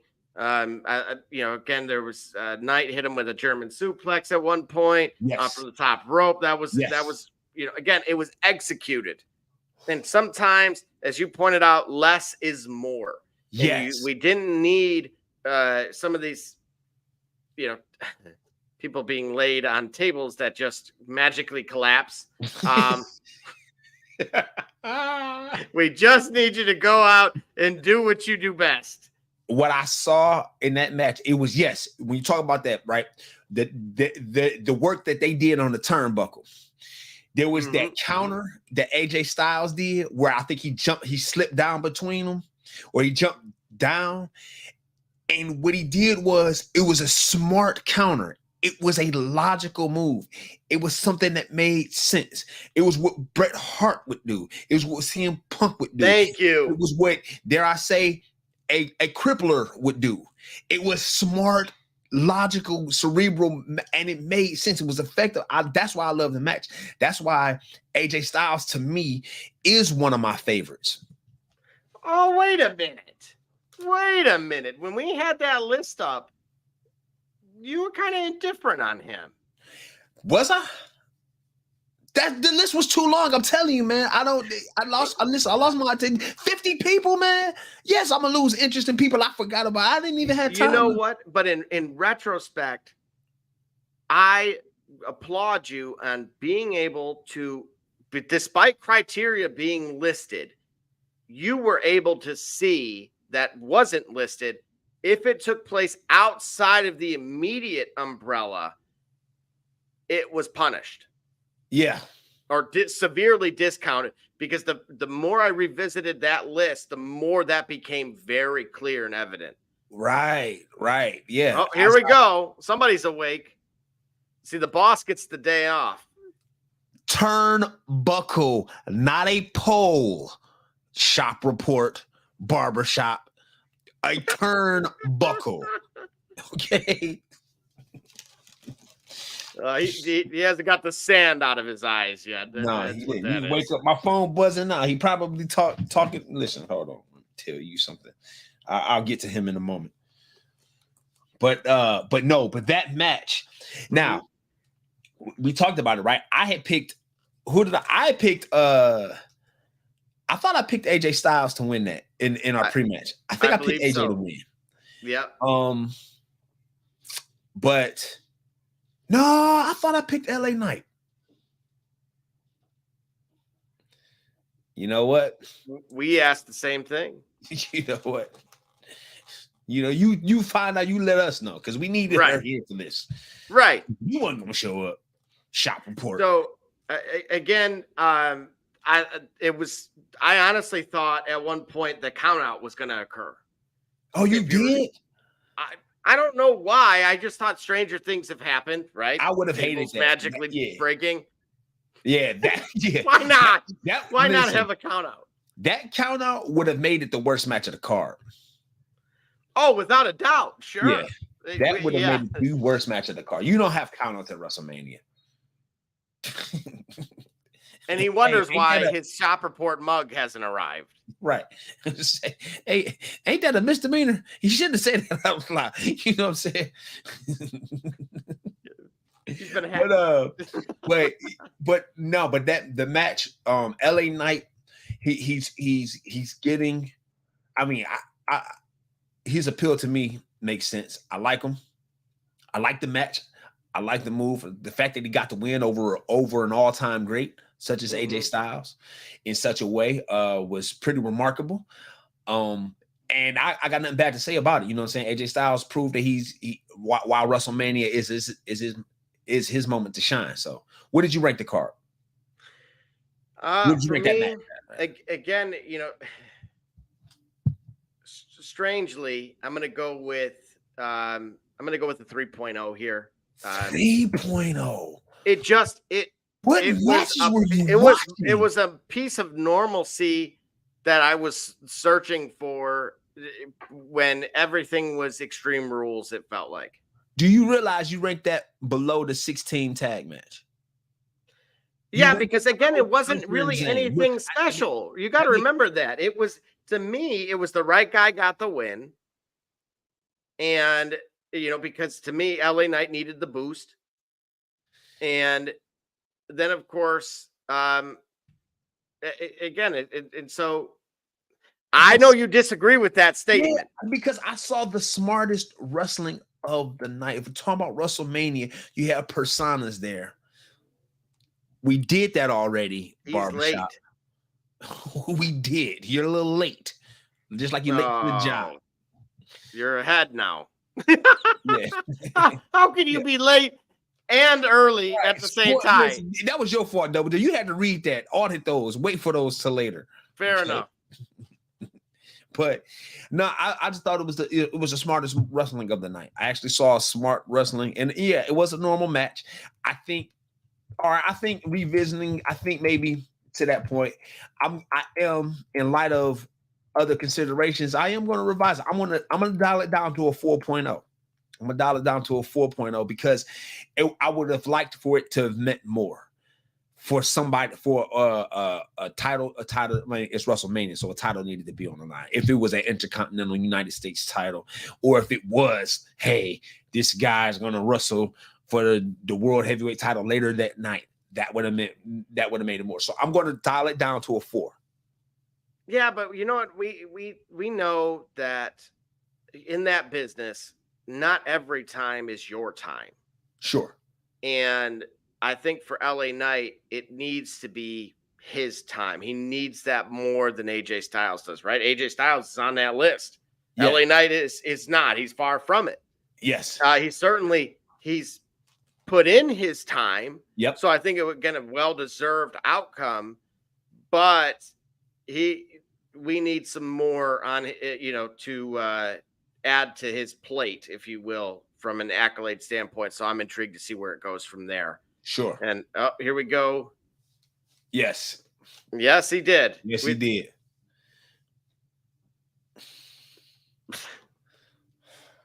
You know what? We're going to have to start charging for comments. You know what? He is especially like, you understand? You understand?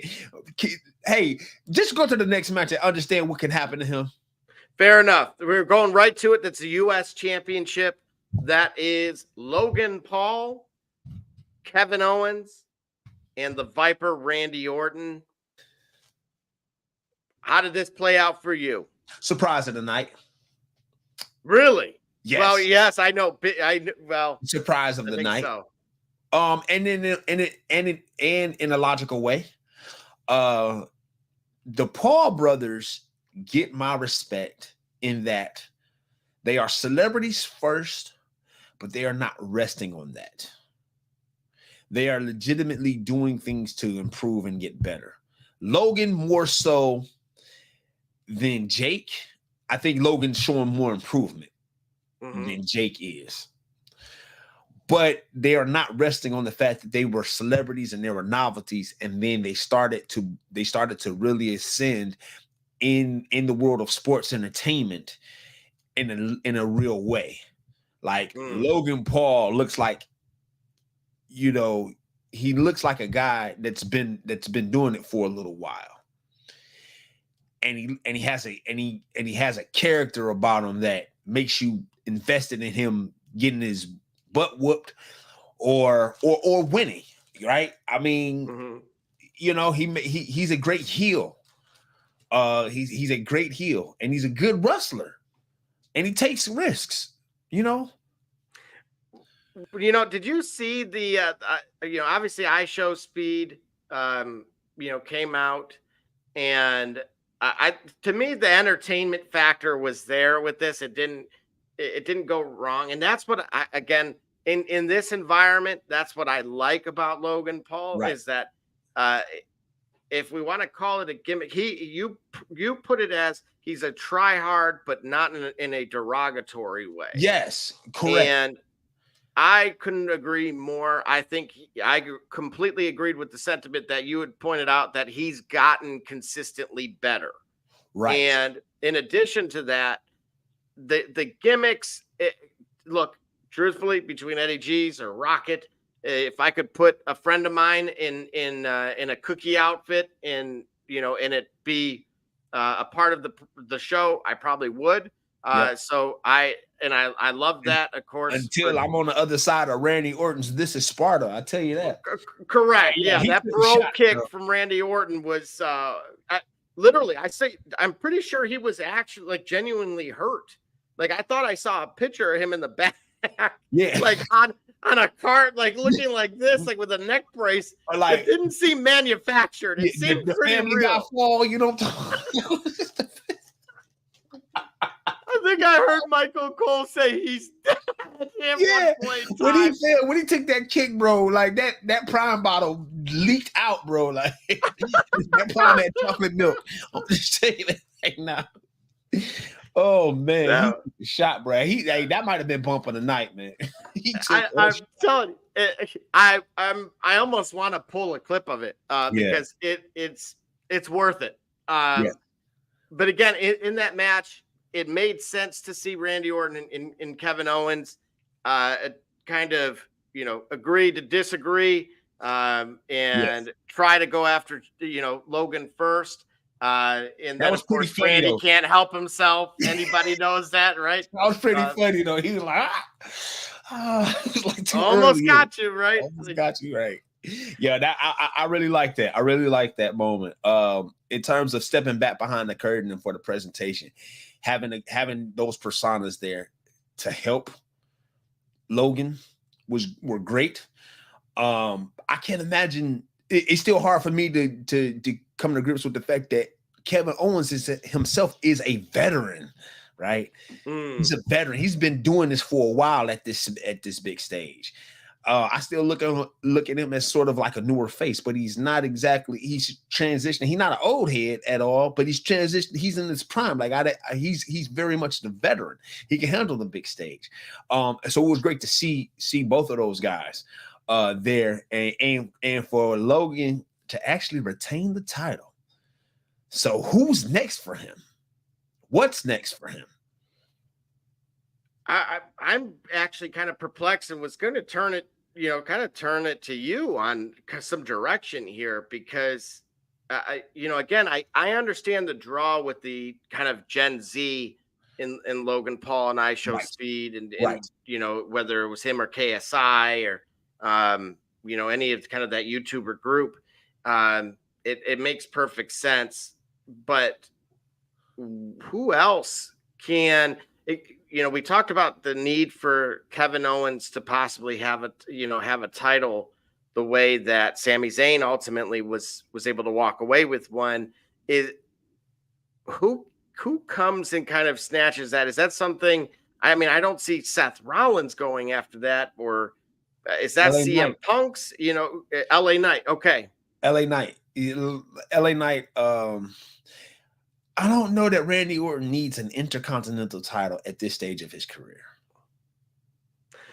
He can be anywhere on the card and he don't need a title to do it. He needs a greater story.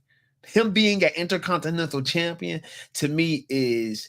Well, this one's U.S. This would be the U.S. champion. U.S. Him being a U.S. champ at this stage of his career, it doesn't fit him. Right. Randy Orton needs to be in great stories or competing for WWE Championship or the Universal Championship. You're not going to put John Cena in the same position at this stage of his career, would you? No, and we'll get to John Cena in a moment here as well. But as far as the match itself, again, I'm going to use I'm going to go 2-8. No, you know what? No, you know what? I love that kick so darn much. I'm going to go 3-2. 3.2. It does that for me. A little bit better than the LA Knight match, just because I got the shock value, the laugh factor out of that. I gave it a 3. I gave it a 3.0. You actually gave it higher than me, man. Our ratings are all over the place, bro. Absolutely. I gave it a 3.0. But remember, I'm doing points and half points. I can't dial a dial. I can't do points or half points. That's where we get it. What's that next one, man? All right. Well, right away, the next one is, of course, the Women's Championship, which was, of course, Io Sky and Bayley. Of course, that started off a little bit with a bang because it started out before the bang of the bell. Yes. Yes. Yes. And so I thought it certainly delivered to a degree. Obviously, they know each other so well, given the kind of the history and of course Bailey's role within kind of Damage Control. Yes. But what were your thoughts on this? It was a really great match. I think it got a little slower than it should have at points, but it was it was very much entertaining. It was great to see the crowd behind Bailey. And again, man, maybe it's because perhaps I'm just a big fan of Japanese wrestlers, and the realism and the they bring it. And the striking, and I think it's their striking ability, the way they strike, which is like, for example, Hall of Famer, my girl Bull Nakano made it to the Hall of Fame. Right. I remember as a kid watching her. Oh man, that stretch she used to do, where she used to bend the female across, like she would bend them down and stretch them. Man, it was, it's just their striking ability and their move set. It was great to see that. So to see a wrestler like Bailey overcome that in a way and retain the title or regain the title, to regain their status back atop the chain of the women's division, that's really cool. I think the match itself was really good. I'm going to give it a 3.5 because I think it got a little long. I think I don't have much more on it than that. But what's your thoughts on the story, though? Again, I thought there was a lot of really great narration that took place by, both Pat McAfee and Michael Cole, just kind of, again, reiterating the history that they had. And you were able to kind of watch it almost poetically in a way that some of the other matches just weren't able to deliver on, again, as you have brilliantly pointed out with Dominic and Dad. See, all right, so if you talk about damage control, right? They're a heel fashion, right? Certainly capable of doing things by any means necessary. Why didn't Damage Control show up if this is about the leader and the front and Damage Control? But is it though? And again, I think that's part of understanding their roles in all of this, right? Like they've seen how they've operated as a collective, and so for them to choose sides, which very well could occur now, right? I think it sets up for that brilliantly. Damage Control is a heel fashion. They're not going to choose Bailey's side. Bailey would have to see someone breaking off of that. But why didn't you see it in this match? You kept talking about Damage Control, leadership, friendship, and nobody showed up. Because they needed to settle to almost in the same way that why didn't we see, Rikishi, or why didn't we see Solo? Why didn't we see Paul Heyman with Jimmy and Jay? Well, because they needed to settle that. Yeah, right? it was a big. No. But hold on, boy.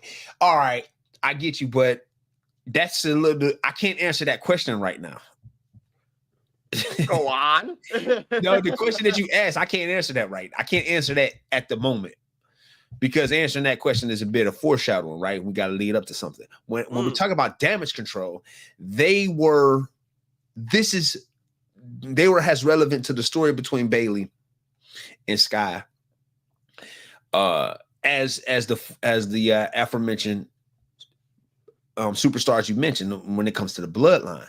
So if it's about them and Damage Control, you would have thought that you would have saw Damage Control be put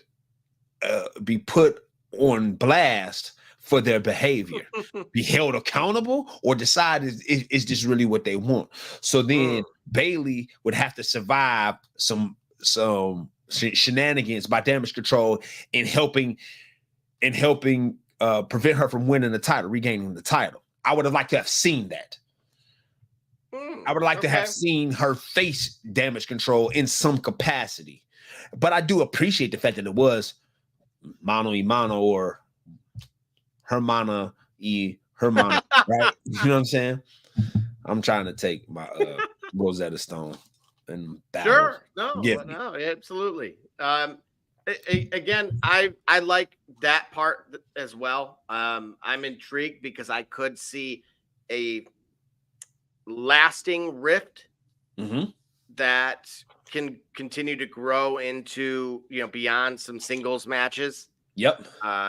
And I think it leaves that door open for that, versus, of course, being able to cut that line in the sand, draw that line in the sand, and know exactly who's with who at that point. Sure. Right. But of course, remember with the card that we had both, the day before, we had already seen Damage Control. So they got damaged.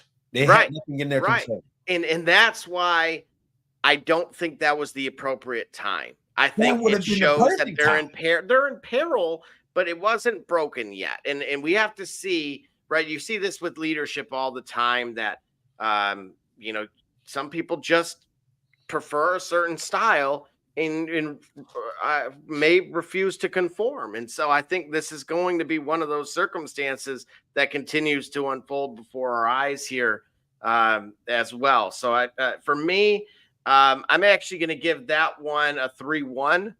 I thought, again, the quality of the match itself was far from horrible by any means. But again, it came together very well. Did I mention them? Did I give it a rating yet? You have not. All right. So I think we on par. I gave it a 3.0. All right. And so without further ado, yes, because we're wrapping up here. We've got some we got a national title to attend to. Yeah. You've got a national title to attend to, and I got some laughing to make. So come on, Boilermakers, make me proud. Fair enough. And so undisputed WWE Universal Championship, Roman Reigns, Cody Rhodes, blood match rules. Take it away. It delivered. It was with a capital D and bold underline exclamation. Yes, capital D, bold underline delivered. 2 dots. Absolutely. You saw the best of Roman Reigns. You saw complete comprehensive storytelling. And then you just knew some magic was gonna happen. And it was. To hear that pop that we got. Well, who was our first surprise? Our first surprise was Solo, right? No. First surprise was Jimmy Uso. That's right. First surprise was Jimmy. Well, not so much a surprise, but the first interruption, right, was Jimmy. And quite predictably. Well, you could say surprise in the sense of I think there was an eye gouge at one point. No, you know what? Actually, the first surprise to me was he came to the ring with the special counsel. Bloodline didn't show up. They did not walk with him. Right. That was sort of surprising. That it looked like I'm going to walk as far as I can alone, but you guys know your job. Where I was expecting to probably see Solo or Jimmy. If you don't see the final boss, you would saw the bloodline letting Cody know, like, yeah, you think this is about to happen? No. What's about to happen is you about to be punished and beat to submission, and then you're going to lose. Instead, you saw Roman come by himself. So now Cody's like, win.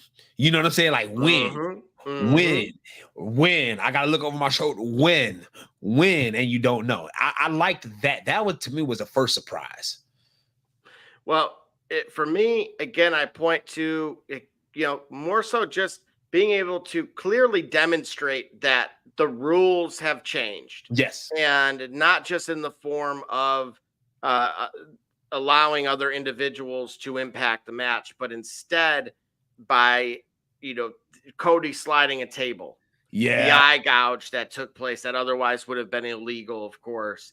Again, certain, and had that not occurred, of course, the rope breaks that that were aforementioned, that wouldn't have mattered either. Right. So again, just little nuggets like that were just brilliantly placed and utilized prior to the kendo sticks. Yeah.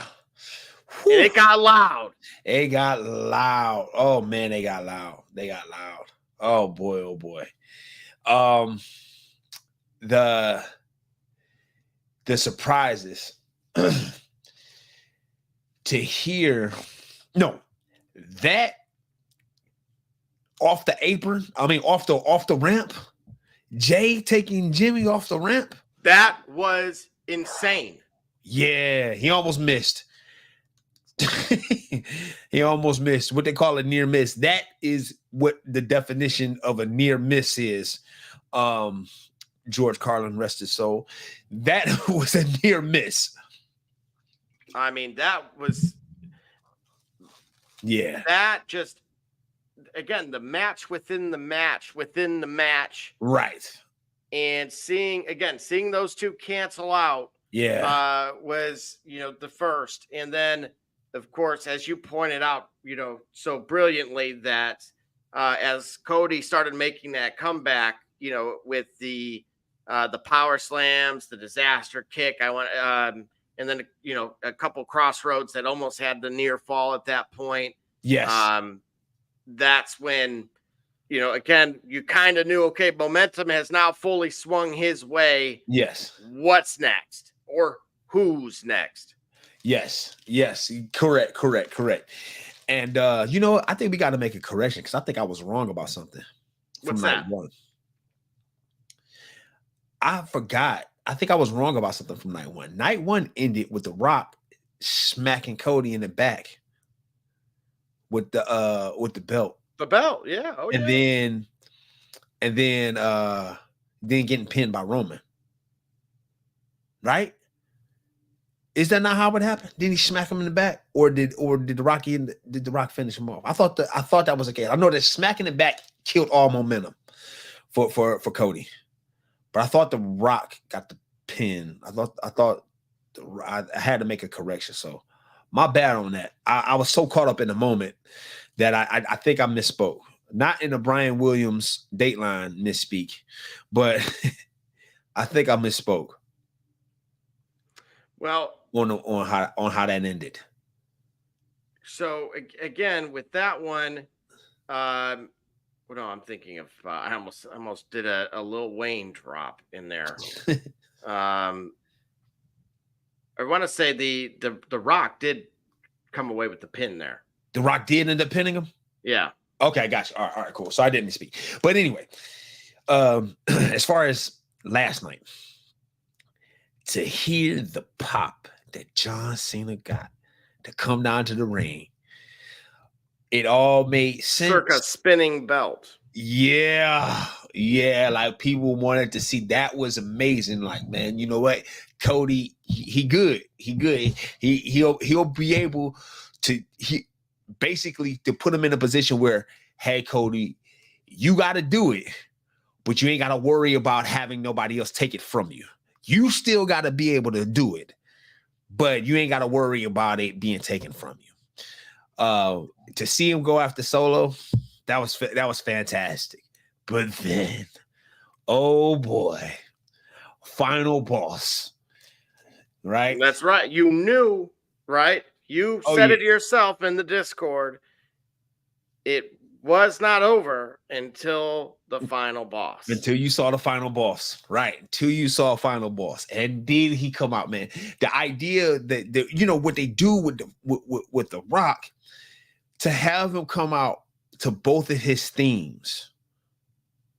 Do you realize, like, when he enters, right, this week? I mean, last night and the night before, he has both of his themes. He has his current theme, and then in a Kendrick Lamar beat switch, it reverts to Hollywood Rock. Middle of the theme as the entrance plays. So he comes out, my favorite match. Well, let me finish real quick so that way we can bring it home, because time is getting short for us.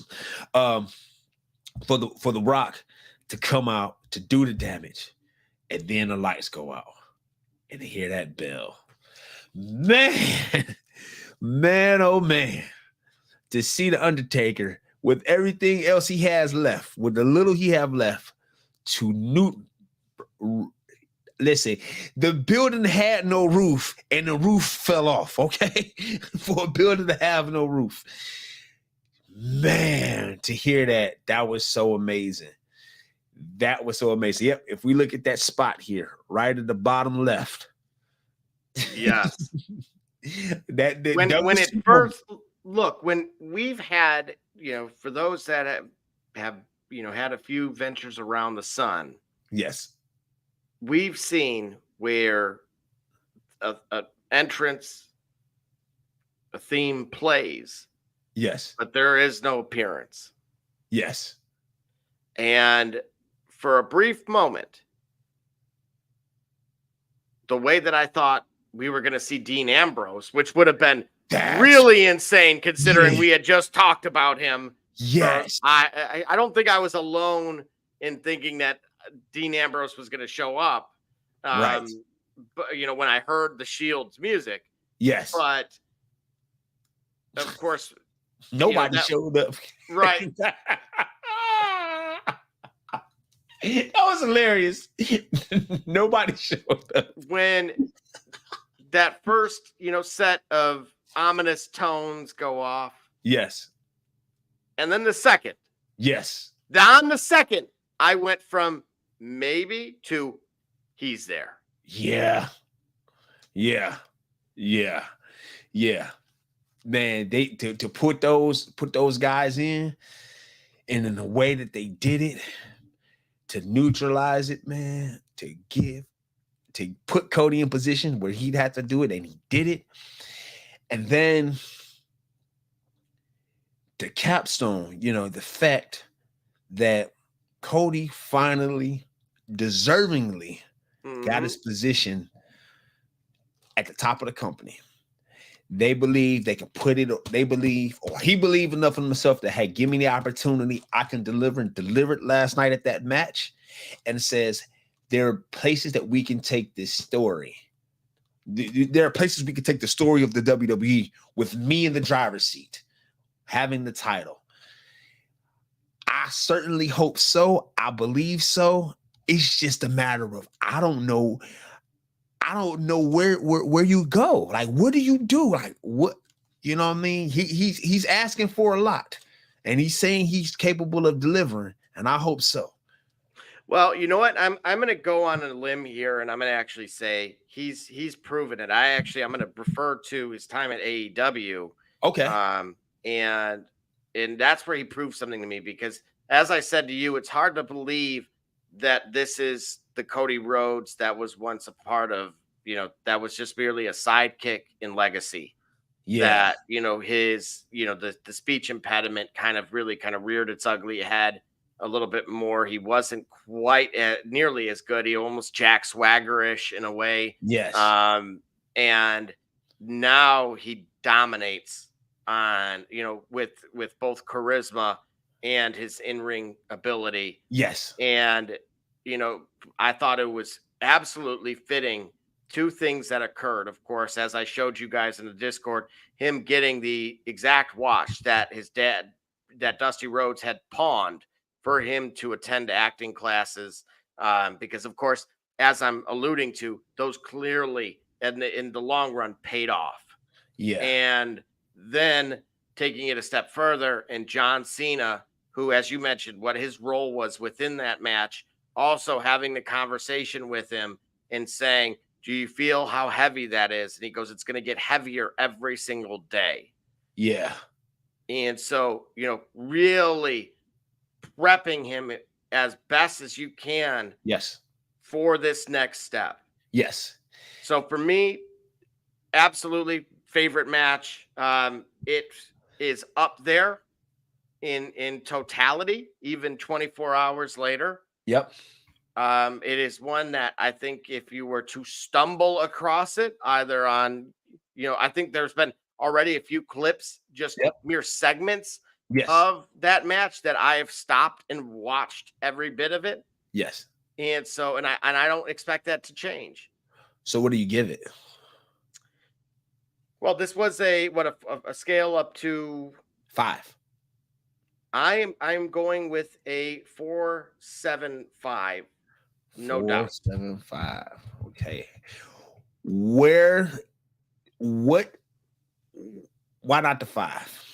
What is it? What did it miss? What is the ingredient? What is the dash of pepper, the hint of salt that was missing? I wanted slightly more actual chaos between the two.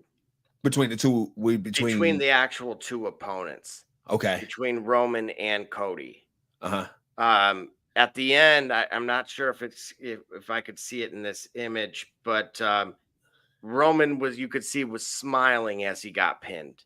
And so again, there was a bit more left for me. I saw the embrace between Roman and Paul Heyman at the end. Yeah. He was a very deserving champion. Sure. And so it leaves me to kind of ask, where does the bloodline go from here? When you say he was a very deserving champion, who are you talking about? Roman Reigns. Okay. Roman Reigns. I mean, he handled that as about as good, if not better, especially given the duration. He was able to somewhat reinvent himself.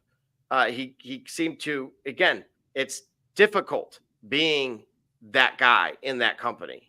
Yes. And he handled it, and he handled it for a long time in ways that only the true greats have. And I don't remember where he was, if he was listed at all. I thought he was. I thought he was listed. Like I said, I think I was talking about him when I talked about the idea of the public rejection of you and how that can break your persona. And in the case of Roman,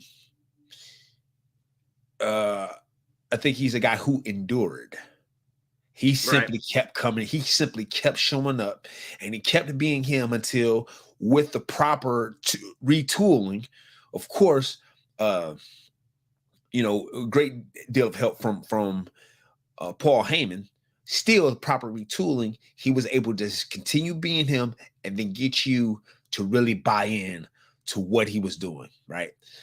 Mm-hmm. That to me is remarkable, and I commend him for that, because I think what happened for him was Vince McMahon in the era before force fed him to us. And while this guy was at a time where he was the future, at the time where he was looked at as the future, he was given the mantle at that time when fans weren't ready for him yet.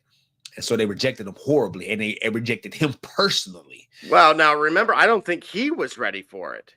If you remember how he was in the very beginning with, remember like how he was, I just praised Cody Rhodes for his ability to handle the microphone. Yes. Roman Reigns was a polar opposite of that.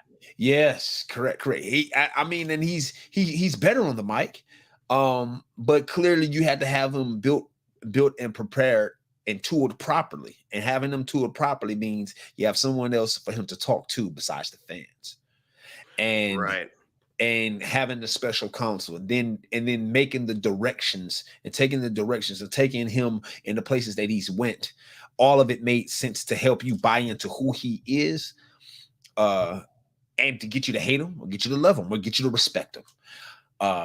He was deserving of that 1,000-day run, right? He was deserving of that. And so in closing, again, we're going to see where this goes with Cody Rhodes, but it's the ultimate high. He did close the chapter, but taking a look at the damage done, this is how leaving WrestleMania. Yes. These are the 6 title reigns that came to a close. Naturally, some of which were vastly different than others. When they say eternity is like the blink of an eye, man, Roman Reigns compared to Drew McIntyre.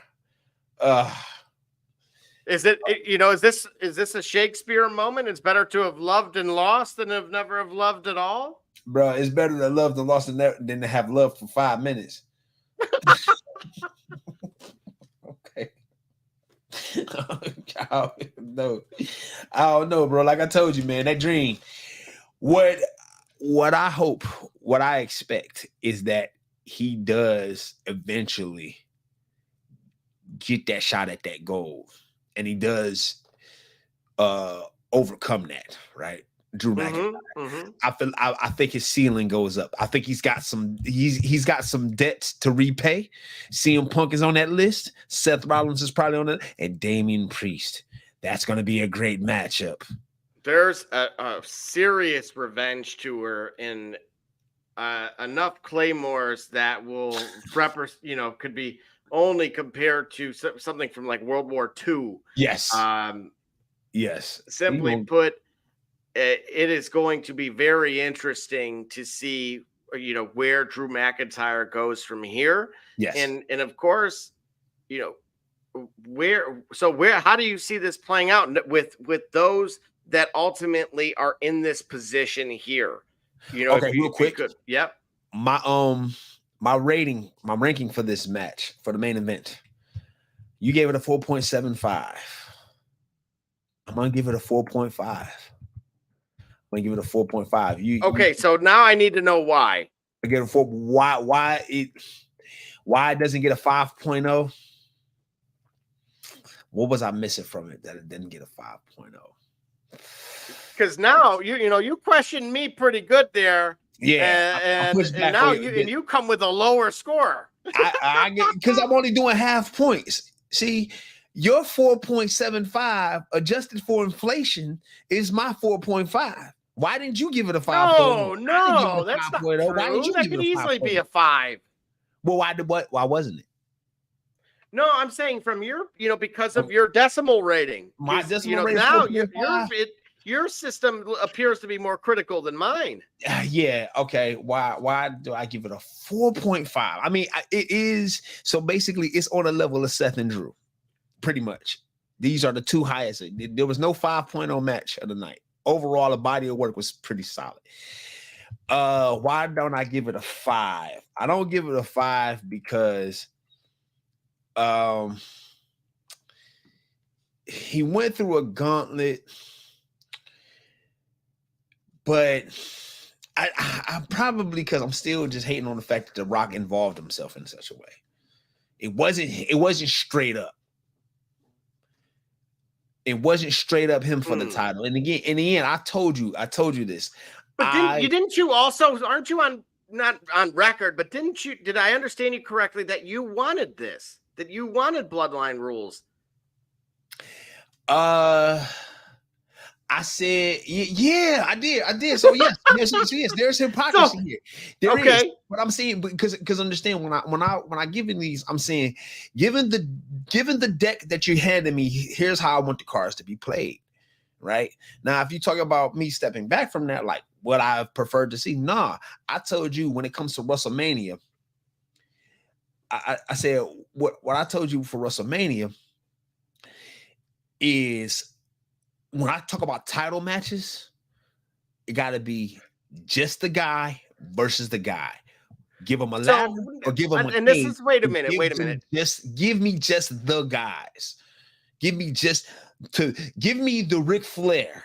To be the man, you got to beat the man. He gave it no asterisk. It wasn't like to be the man, you got to beat the man and it's stable. To be the man, you got to beat the man and the other guy.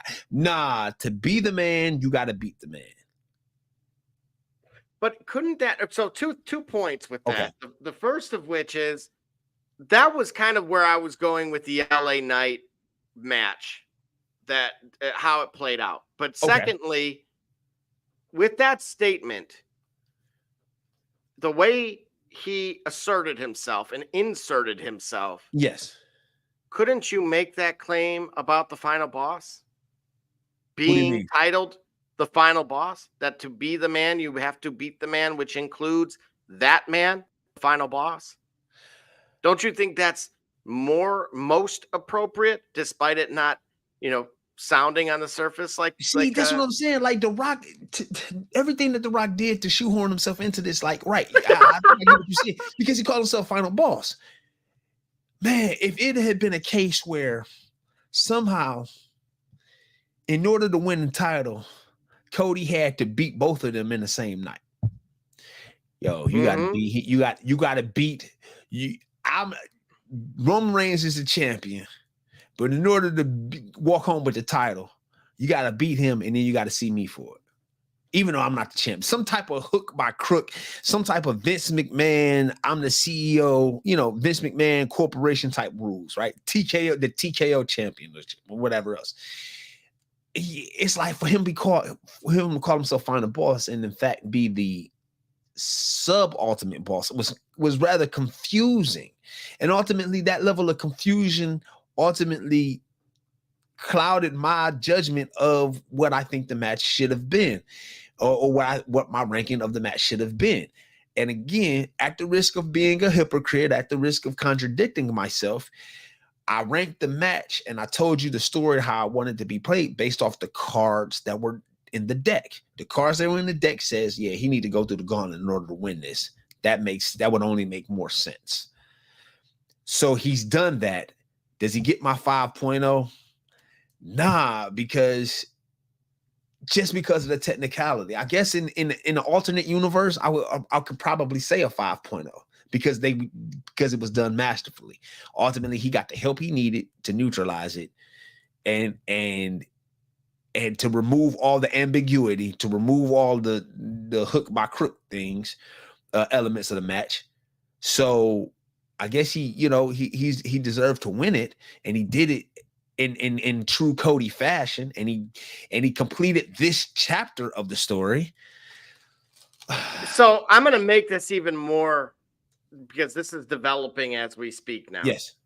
We had This Is Awkward chance tonight as The Rock asked Cody to hold his belt, and Cody said, sure, if you can hold mine. And The Rock says many things, but he said, holding that undisputed Universal Championship feels right. So do you see that Ric Flair statement now as we pour into Monday Night Raw really rearing its head with that shoehorn that you mentioned? Or really, maybe even without the shoehorn? Yeah, so as a fan, I actually sort of like that, because you know what? Who else is next in line for the Universal title? Really, right now? Well, here's the thing. John Cena was on the Pat McAfee show today and said he's got some tread on the tire. Great. He's going to be filming, from what I understand, until December, but he has not ruled out almost like a Randy Orton type of. Randy Orton said he's got a couple years left. John Cena, however, is acknowledging there may be one more run here. He's here tonight with being the tag partner of the Awesome Truth. Okay, so you got some of the legacies still kicking around. The final boss, being the final boss being the first challenger for the Universal title for Cody Rhodes. Man, I'm a side. Listen, people ain't gonna trust none of my rankings no more because I'm going back and forth, bro. I'm gonna tell you, I ain't gonna lie, man. I ain't gonna lie. I knew throwing, just look at me throwing. I know. Now it makes sense. Now it kind of like, does the story make sense?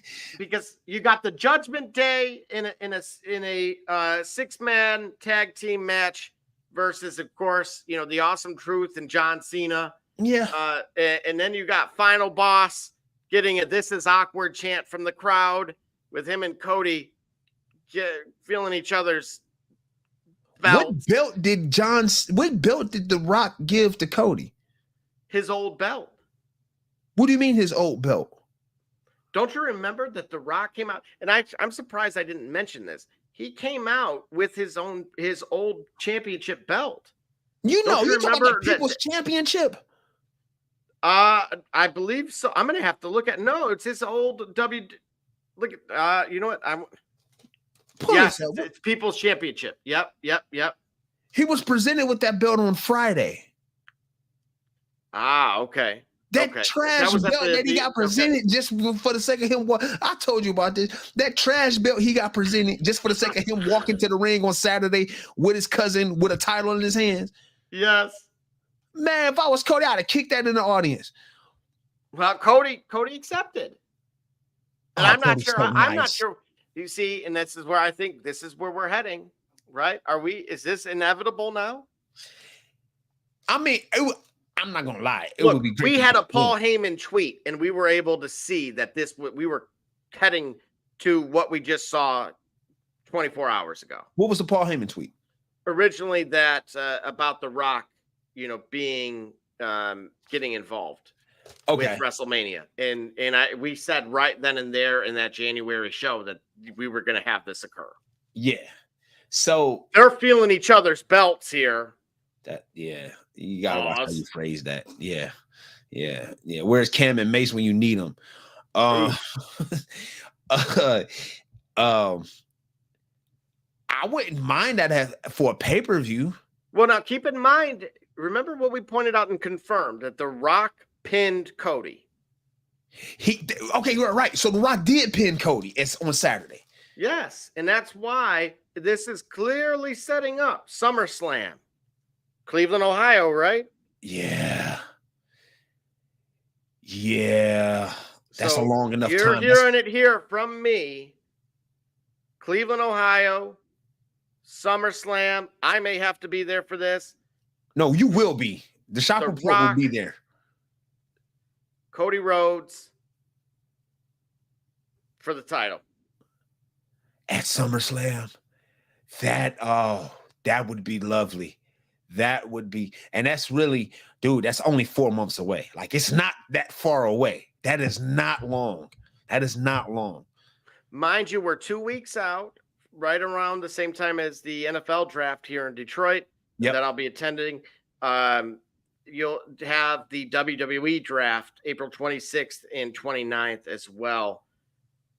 So is that draft done yearly now? Yes. They do it every year. Yep. They redraft, reshuffle it. But what does that mean for the Universal title, though? Well, interestingly enough, because it was at one point unified, right? So we've seen it kind of go on both programs, right? The Bloodline was a part of SmackDown. Yeah. And so the Shinsuke just lost earlier to the that new guy that is currently, I guess, deemed a free agent. Okay. So there's going to be a lot of movement. Okay. So, and keep in mind, Damian Priest has received the "You Deserve It" chance. For what? I mean, he got the WWE Championship, right? And that's what I mean. You got R-Truth holding up a belt. You have Mommy holding up a belt. You have Damian Priest holding up a belt. And now, again, you have the remaining portion of Judgment Day, looking to take R-Truth's and Mrs. belts. Wait a minute, I thought R-Truth wasn't in Judgment Day. Well, I'm talking about the other two. JD McDonough and and of course the other that feuded with Seth Balor? Rollins. Yeah, Finn. Mm-hmm. Okay, got you. Yeah. So all right, so they've got some directions here. They got plenty of directions. First of all, I know we're getting close because we're already in the game time, but to wrap this up, The Rock. I think Uncle Howdy returns because Bronson Reed had some what appeared to be glitches going on. Man, I'm gonna tell you, we started out WrestleMania weekend watching that documentary. Did you see that documentary? Bray Wyatt becoming immortal? Yes.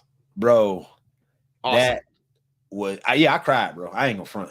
No, and there's absolutely nothing wrong with that. There's no shame there. I cried, yeah. If Bo Dallas, Uncle Howdy, Taylor Rotunda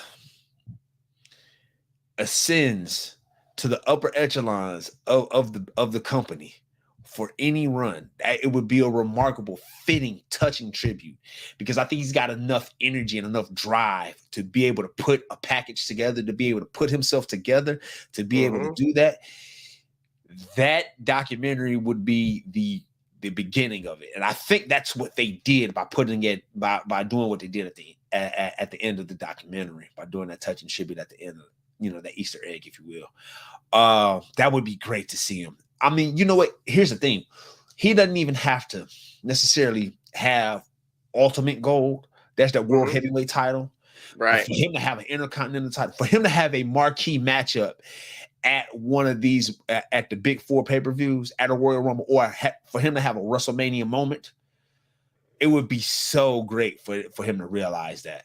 And I'm rooting for him. I'm rooting for him 100% to do that. I don't disagree. I'm looking forward to it myself. And so, again, John Cena and R-Truth and the Awesome Truth, rather, defeat the Judgment Day. Again, Finn, JD, and Dominic, as you pointed out.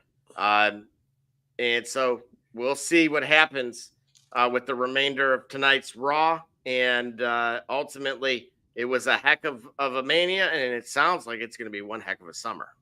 Man, it will. Oh, I will love that. Yes. Yeah, I'm looking forward to that. I'm rooting for Cody versus The Rock. I want to see that. I want to see the guy that everybody wants versus the guy that people still love. This version of The Rock, Final Boss Rock, I want to see it. I'm here for it. All right, Cleveland, Ohio. We might be seeing you soon. Sounds like it. Yes, otherwise, any final thoughts before we reconvene here on Wednesday with our traditional Shop Report episode at 8 o'clock with our host? I'll just say I'm looking forward to more discussions about all things WWE and AEW, and all things sport. Thank you guys for tuning in, and we look forward to being able to provide more and get better along the way. Absolutely. Again, thanks to everyone who tuned in. YouTube, X, Facebook, seen it all, seen all of you guys visible and made yourselves known. We appreciate that. Matt Hardy might be on the move as well. I'll leave it with that. So stay tuned, sports fans, and we'll be back here Wednesday, 8 p.m. Or on the PM side. On the PM side, right. And remember, otherwise, remember, next time. Come on. Hit me. Come on, host. You want to come to the shop? Right. Why? Because walk-ins are always welcome. Holla. Holla.